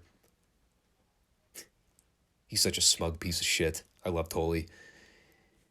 But he basically had the match that Ole didn't have. Tully went in there and wiped the mat with this clown. Of course, Tully's still too much of a nice guy, so he had to let Stevens get in a couple clean shots. That Tully Blanchard, man. But he ended up going over with the slingshot. And because I was already on the verge of falling asleep by this point, what I really needed at this point in the show to keep me alive was Francis Crockett talking to me about the Baltimore land sites. Now, this week she did not talk about fudge, which is rather disappointing. I wanted to hear her talk more about the Fudge Factory. Nah, instead she basically blasted through a bunch of famous museums and parks that were somewhere within the area of the Baltimore arena. That whole thing took about 45 seconds of airtime. I think I dozed off about 10 seconds in. And then we had Ric Flair back out at the podium to plug the Crockett Cup, specifically his match with Barry Windham, because as we know, Windham is not actually taking part in the Crockett Cup tournament, but he will be getting the title shot against Flair. And while Flair's not sweating him, he does assert that should Windham manage to beat Flair and win the gold, Flair will personally stand across the ring from him and shake his hand and endorse him. As for Precious, going back to earlier in the program, it's beyond apparent that she's got the hots for the Nature Boy. Flair's been watching her scout him on TV. And if there's one thing we need to know about Slick Rick, it is that, direct quote by the way, he will stop at nothing to get what he wants from a woman. To which I then said, and this is the point in 2023 where we begin the hashtag cancel Ric Flair tweets. Yeah. It's almost incredible thinking how times change. The kind of stuff that people were able to get away with saying on television in 1987, no less. I mean, the culture war was already well underway by that period, too. But here we are in 2023. The cancel culture movement is in full effect. It has certainly overtaken the entire television industry. Think about if Ric Flair actually tried to say this. In this generation, my God, I will stop at nothing to get what I want from a woman. And I wouldn't put it past him.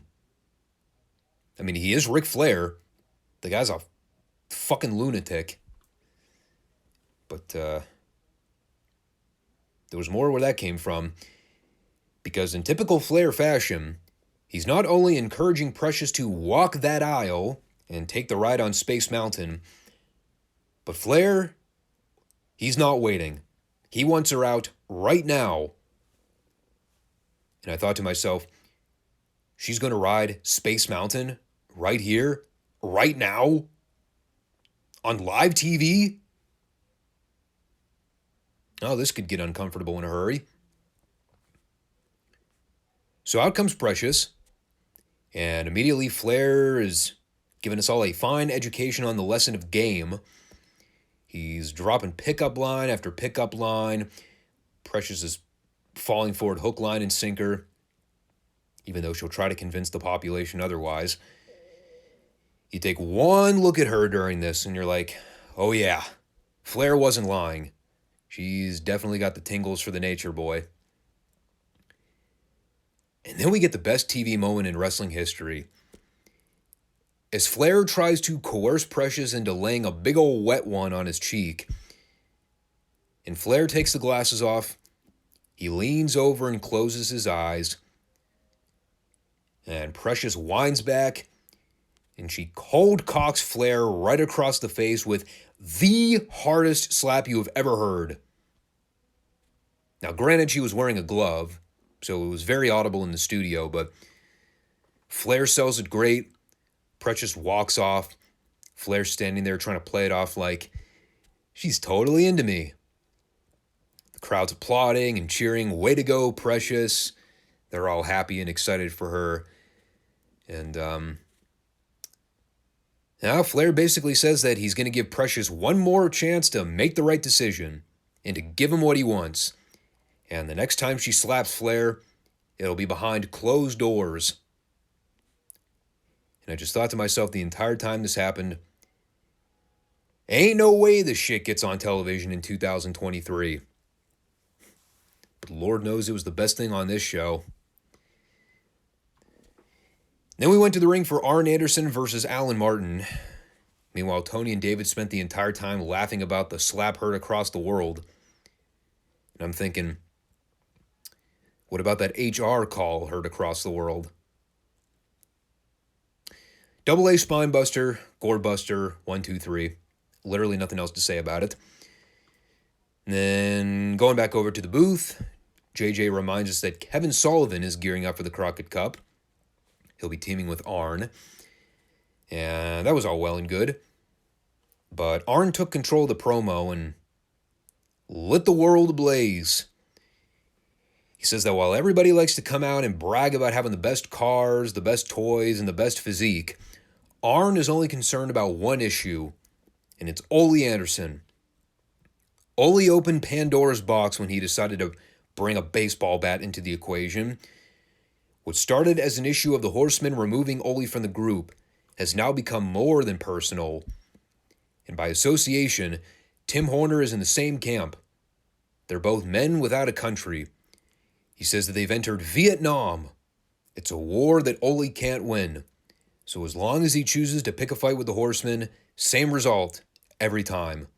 They're going to handle business and rid Ole of the sport altogether. In his go-home line, not kidding, this is exactly what Arn said. And if we can't put you down for good at the Crockett Cup in Baltimore,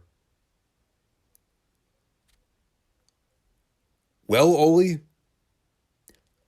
I know where you live. To which I thought, did he just threaten to commit a crime? I believe that is 2 back-to-back segments where we've heard heels openly confess to crimes on live TV. Flair threatening sexual assault and Arn threatening basically anything just shy of murder. At the very least, breaking and entering or trespassing. I mean, I know it's wrestling, but going by the if this were real debate, no way Arn would have gotten away with that statement. I know where you live, Ole. Watch your back. Sleep with one eye open. No way that would fly in the court of public opinion.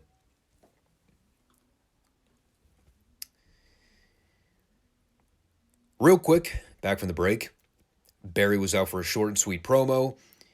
He essentially just told Flair to quit worrying about romancing and fawning over girls, because when he gets to Baltimore, Barry's got one thing on his mind, and that's becoming the World Heavyweight Champion. Not much to say beyond that. Then we had Bullet Bob and Brad Armstrong versus Mike Jackson and Randy Barber. Fine little squash. You know, Bob and Brad kept things moving along with the constant flow of tags. I always appreciate the spots in tag matches where you got the one job guy who can actually do a few good things in the ring. Mike Jackson is the example here. But his partner is just a complete schlub.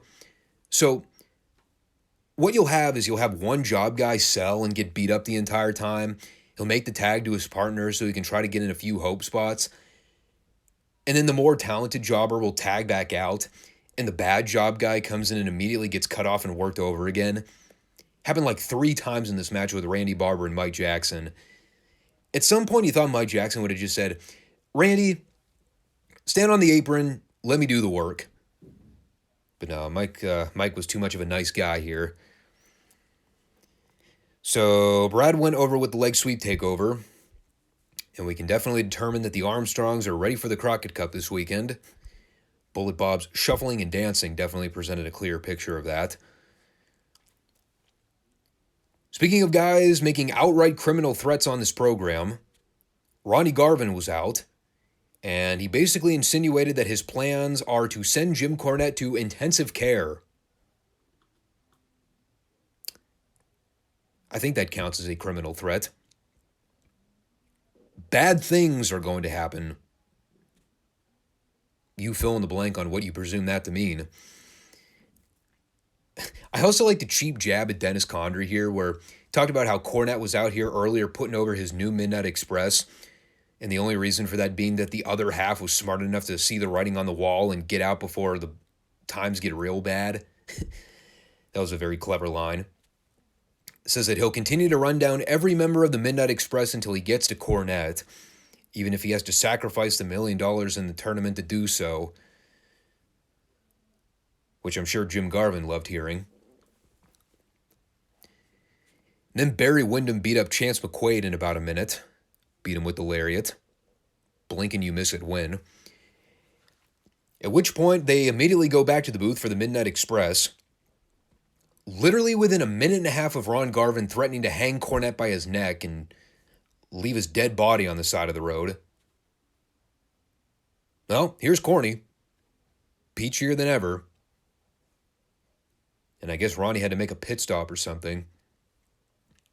Anyway, didn't really get much out of Cornette's promo because he basically passed the torch over to Stan Lane so we could hear him talk. And this was quite the promo. It says that 24 hours ago, he was hanging out on the beach, getting suntanned and hanging out with the ladies. And when the phone rang, he heard Jim Cornette on the other line asking if Stan was interested in making $1 million. So Stan proceeded to drop everything he was doing, his baby oil and margarita included, and after he slapped the girls in the face, he flew his private jet all the way out to Atlanta to meet up with Cornette and talk business. And, well, aside from another case of men admitting to assaulting women in broad daylight, it was a hell of a promo. It's funny because the material itself, again, while not entirely true with the story of Stan hanging out on the beach and admiring his own body, the story of Stan getting a call 24 hours prior to coming into Crockett to be Dennis's replacement partner, I mean, that's more or less what happened. Maybe more than a day, probably 2 or 3 by the time this taping aired. But like we mentioned earlier, from the time Dennis departed the company and to the point Stan came in, it all happened in a very, very short window. So this is great, because we got a little more insider fourth wall breaking here. You know, Stan wasn't lying about getting the last minute call to come in to be the new Midnight Express member. But this is good. And Stan was a good promo. I actually think he's incredibly underrated as a promo. Some of the stuff from Memphis was actually pretty good too. We had a quick Kevin Sullivan VTR where he basically promised he'll do anything for $1 million. And my only note reads, hopefully anything includes making eye contact with the camera in his next promo. I couldn't tell what the hell was going on here, what Kevin Sullivan was glancing off to, but it was incredibly distracting. I'm like, is he reading off a teleprompter? Why is he looking off camera the entire time? I'm wondering, was Kevin Sullivan that uncomfortable at doing promos in 1987 that he actually had to use a teleprompter to remember his lines? It was very strange. And then for our TV main event, Tim Horner wrestled Thunderfoot number 1. And considering they had about 3 minutes left of airtime, you can imagine that they were pretty pressed for time. And I really didn't have much to say about it. They did some stuff for a few minutes. Thunderfoot got like a minute of heat. And then Horner fired back and won with a bridging suplex. And for our closing promo, Jimmy Garvin and Precious were back out at the booth. And Garvin basically put Flair to shame, saying he's got a lot of balls coming out on national TV and trying to actively game his woman. He may be watching romance movies and reading all the novels, but it doesn't sit well with Jimmy Garvin when he's watching Flair trying to pull moves on his wife like that. And, aside from calling Flair a paper champion, more or less, he also called him Pally. And I just thought, of all insults to drop on a man, the best you can come up with is Pally. Pally.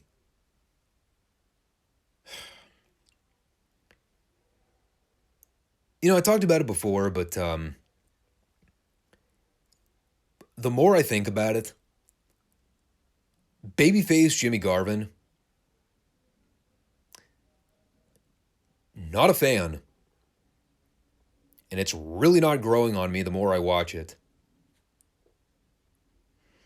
But again, they were really, really pressed for time by the time we got to the end here. So, they basically had to cut off Jimmy Garvin mid-promo. But he got his point out. He's pissed at Ric Flair. All in all, it was a very weird show.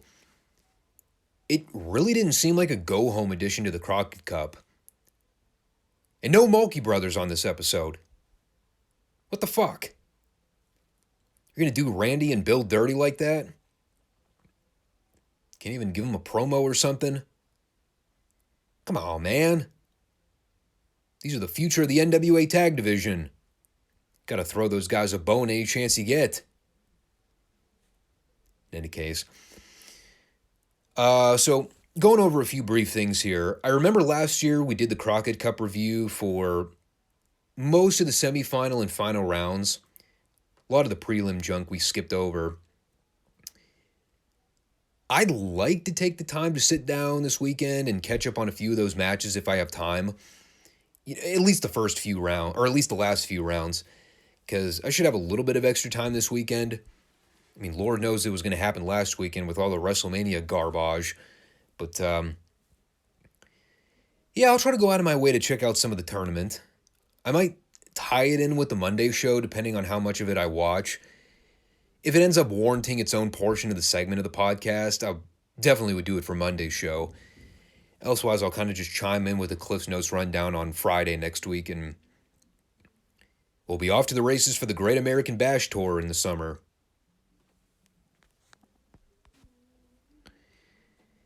Meanwhile, on the other side of the camp, World Class is getting ready to prepare for the David Memorial event at Texas Stadium in May. It is also beyond fucking hot in this room right now. I'm sweating like a sinner in church. I really thought I could get through this podcast without having to turn the fan on. Problem is, I don't want any more background noise overtaking the audio. Because I'm still working with basically no ability to filter out any of the background noise without fucking up the main audio feed. I'm working on it. Trust me, I've been doing my homework. It's just, the money part of it I need to work out. Anyway, let's try to get through the show as quickly as possible before I drop dead of a heat stroke. The opener was Chick Donovan versus Johnny Mantell. And according to Bill Mercer here, direct quote, not making this up, two fighting cocks going at it.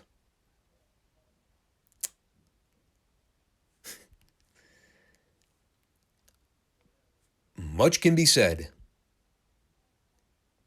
But sometimes the best way to get over a joke is by just letting it hang. Let the people use their imagination. But I got to admit, for two cocks going at it here, they could go. They were fast moving through the whole thing. Throbbingly fast. Firmly capable of piecing together a rough and tough, ground and pound, blow for blow, back and forth exchange. Okay, sorry. Done with the cock jokes. If I can be serious for a minute here.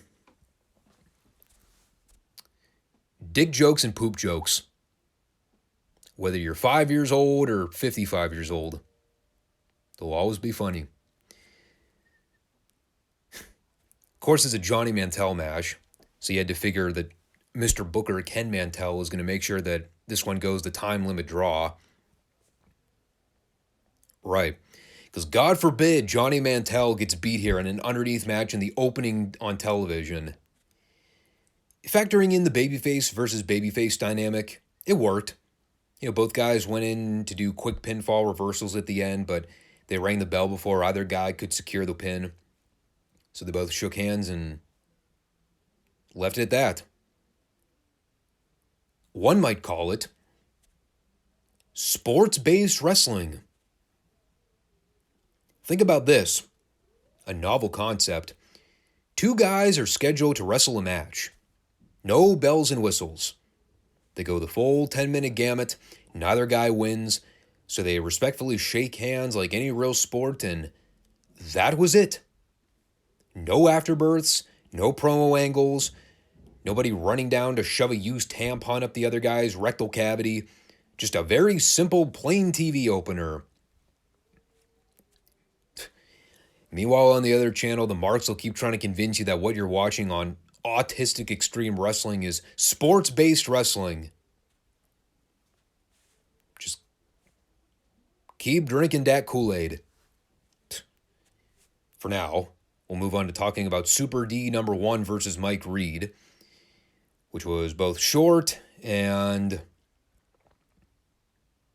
well, short. Just a simple squash win for the Devastation Inc. crew. This all was kind of a prelude to the interview pre-tape after the break, but I did like the visual here. You have all your heels on the floor watching the match, and of course, the General Skandar Akbar is so disinterested and so unconcerned about everything going on. He's just kicking back in a chair, laughing, talking with his boys, never doubting for a split second that Super Destroyer #1 was going to have any issue beating Mike Reed. Poor Mike. Talk about the proverbial burial treatment here. As far as the interview goes, the General was with Bill Mercer to talk business. First, he addresses Andre the Giant's new contract that he signed to come back to World Class. And we remember that not all that long ago, Andre was wrapped up in an on-screen program with Kamala. And of course, Devastation Inc. still has not forgotten about that feud. So Akbar is just letting us know that should that rivalry escalate again, he will not be held responsible for what Kamala does to Andre. Secondly, with the added member of the Missing Link, Akbar is confident that he'll be a great added muscle to the group in order to fend off Andre, or whoever crosses their paths. And while this is all relatively generic material, there was another cliffhanger right at the end. Bill Mercer brings up that there's another wrestler that will soon be re-entering the Dallas region, and he will actually be wrestling at the Texas Stadium show. One of Akbar's former colleagues, the Great Kabuki. And whereas you might imagine that Akbar would have a lot to say about the idea of Kabuki coming back to World Class, well, he actually provided no comment. His exact words. He had nothing to say. In fact, he refused to say anything. Well, that's a rather interesting plot twist. can't remember. It's been so long. What was the last thing Kabuki did on Dallas TV before he left the territory? It's been well over a year at least. The Kabuki was around when we first started doing the World Class reviews toward the end of '82. Then he just sort of fizzled out of the equation pretty abruptly. I can't remember the last program he was working before he left. Man, that's still when Gary Hart was in the picture too, before he left. This stuff feels like ancient history now, and it's only been a year and a half basically. But we talk about that all the time when we review classic wrestling. Guys jump from territory to territory pretty consistently. Certain guys just really did not hang around for a lot of given periods. In any case, up next we had Kevin Von Erich taking on Dallas's favorite newbie, Kelly Kiniski. We all know how much the Dallas faithful love that Kelly Kiniski fella. And they sure loved watching Kevin pound on him. That I can't doubt. This ended up being a really fun match, actually. Something tells me Mark Lorenz may have given a little bit of leeway with the time here. If this was supposed to have a 10-minute time limit, I'm not entirely convinced they didn't end up doubling that time. Because I'm watching this thing, and it's going, and it's going, and it's going more, and I'm like, either I've lost complete track of time, or for whatever reason, they just decided that this match was not going to have a time limit. But I'm not complaining. It was really good. The match was all about Kevin trying to get that claw applied to Kelly. It's all the people wanted to see. It's one of those matches, too, where they packed in a lot of stuff throughout, but it never dragged. You had Kevin running wild early on and doing all the regular flashy offense. Kiniski was able to cut Kevin off midway through and get a nice long heat session on him. Probably led to the best part of the match where he had Kevin in a chin lock. And while Kevin's trying to fight and stay alive, he makes the visual sign of the claw with his hand. And of course, all the people ejaculate themselves because, well, again, they wanted to see this fucking claw. And he manages to get the claw locked in on him temporarily. Kiniski ends up yanking Kevin out to the floor by his tights. And people shat all over that cheap move. And they end up doing a great dusty finish, where Kiniski gets the visual pin at first, but Kevin managed to get his foot on the rope well before Bronco counted 3. So, of course, he waves it off, and we immediately see that Kevin's foot's on the ropes. But Kiniski's not paying attention, because he's too wrapped up in the idea that he beat one of the Von Erichs, which, it is a pretty big thing to celebrate, especially on Dallas TV. So, of course, Kevin just drop kicks him into the corner turnbuckle and pins him. And we got a little brief afterbirth where Kelly immediately tried to attack Kevin and stomp a mud hole in him. Or at least he attempted to. And, of course, that went over like a fart in church because Kevin immediately made his own comeback and drop kicked Kelly out of the ring and sent him running for the hills. But, of course, he's still selling it like he won the match. So it was good. Good way to keep the feud going as an on-screen deal. Kelly Kiniski is a lot more natural on camera as a bad guy. Remember the first week or two they were trying to force him as a babyface on television and the people just weren't buying it? Now they're just embracing the heel side of him. And while he's definitely no Michael Hayes or Jimmy Garvin as a heel personality, it's a lot more organic than the face version of Kelly. Tell you what. But this all led to the main event. 6-man tag team championship match. Heel versus heel. The Freebirds defending against the Devastation Inc.'s Kamala, Missing Link, and Super Destroyer number 2. And we talked about that classic angle on last week's show where the Freebirds and Devastation Inc. were going at it in regular tag action. And how it was weird because when they did the Afterbirth Brawl, the Von Erichs ended up coming down to come to the aid of the Freebirds momentarily.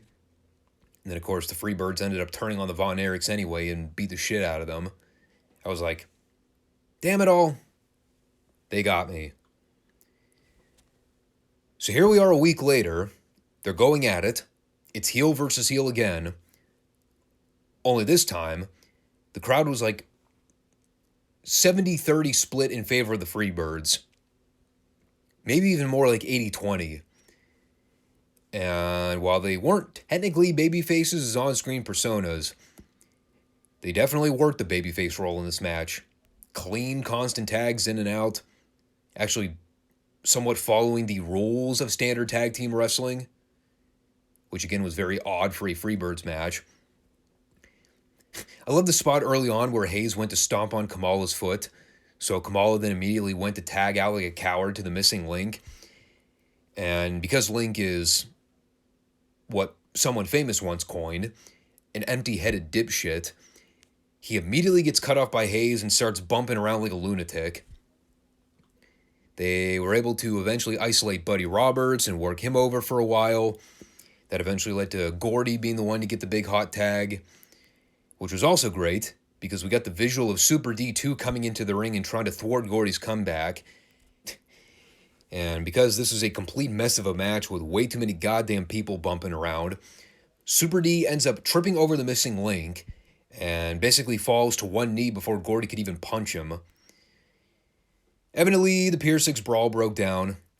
They actually ended up giving a second heat session to Gordy here, and that way Hayes could get the big save at the end. And after everybody got in the ring, we get the chaotic finish sequence where Hayes goes to rip the mask off of Super D number 2. Akbar tries to sneak in the back door and smack Hayes in the back of the head with a gimmick. I couldn't tell what it was. It looked like a leather strap, but it was something very long and black. Again, the dick jokes write themselves. And, well, you would think, judging by that heel interference at the end, this was setting up the Devastation Inc. to steal the belts, right? Well, lest you forget, this is world-class championship wrestling we're talking about, where the heels only go over every cycle we get a solar eclipse. So they go to restrain Hayes. Link comes flying off the top rope for a running shoulder block, but he ends up colliding with Super D instead. And then Hayes runs in and steals the cover for the 3. And for the second straight occasion, despite literally 1 week ago, where we saw the Freebirds jump the Von Erichs like cowards, here we are a week later. Freebirds get the pin. The crowd cheers them like they're the biggest superheroes on the planet. Really goes to show just how much heels were loathed back in the day. But I'm sure that love and admiration won't last. But, all in all, the last 20 minutes of the show were pretty good. Prelim stuff was kind of blasé this week, but, that was all at least moderately short. They've definitely set things in motion for the May 6th show, so that's going to be a fun show to analyze and talk about. I believe that is another show that I can find on YouTube somewhere if I do a little bit of perusing. I mean, I've definitely seen footage. Then again, I want to make sure that they don't end up airing all of it on tape delay a few weeks after the fact. They do that with the Star Wars events where, they'll tape the pay-per-view and then they'll air everything a few weeks afterwards. I learned the hard way with that. The stadium show might be a little different, but I think I'm going to hold off in the meantime to see what they do with the TV shows throughout May.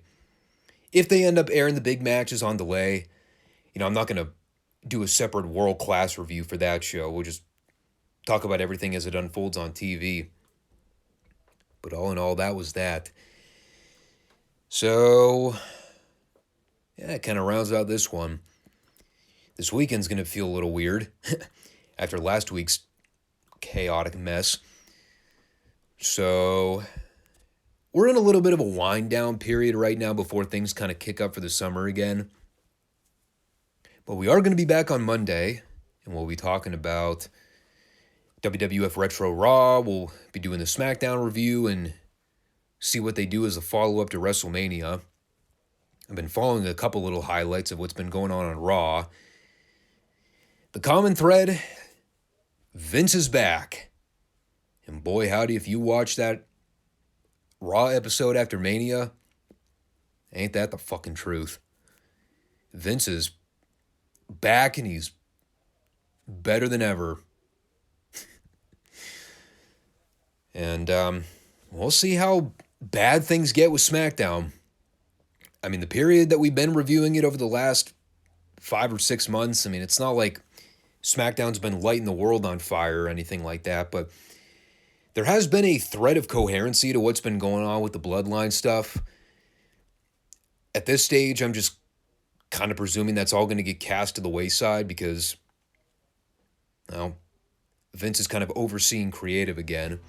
So, whatever goes on with the Bloodline stuff, I can't really guarantee that it's going to be logical from week to week anymore. It was fun while it lasted. What can you say? But we'll be back to talk about that on Monday and see what train wreck awaits us. And like I said, we also might cover a little bit of the Crockett Cup for 87. It is on YouTube. So if I can find some of the final round matches, I'll just kind of cover that. And I'll also talk about the Flair-Wyndham match because it is one of my favorite Ric Flair matches of all time. So catch you on the flip side, people. Thanks for watching. Take care. Peace out.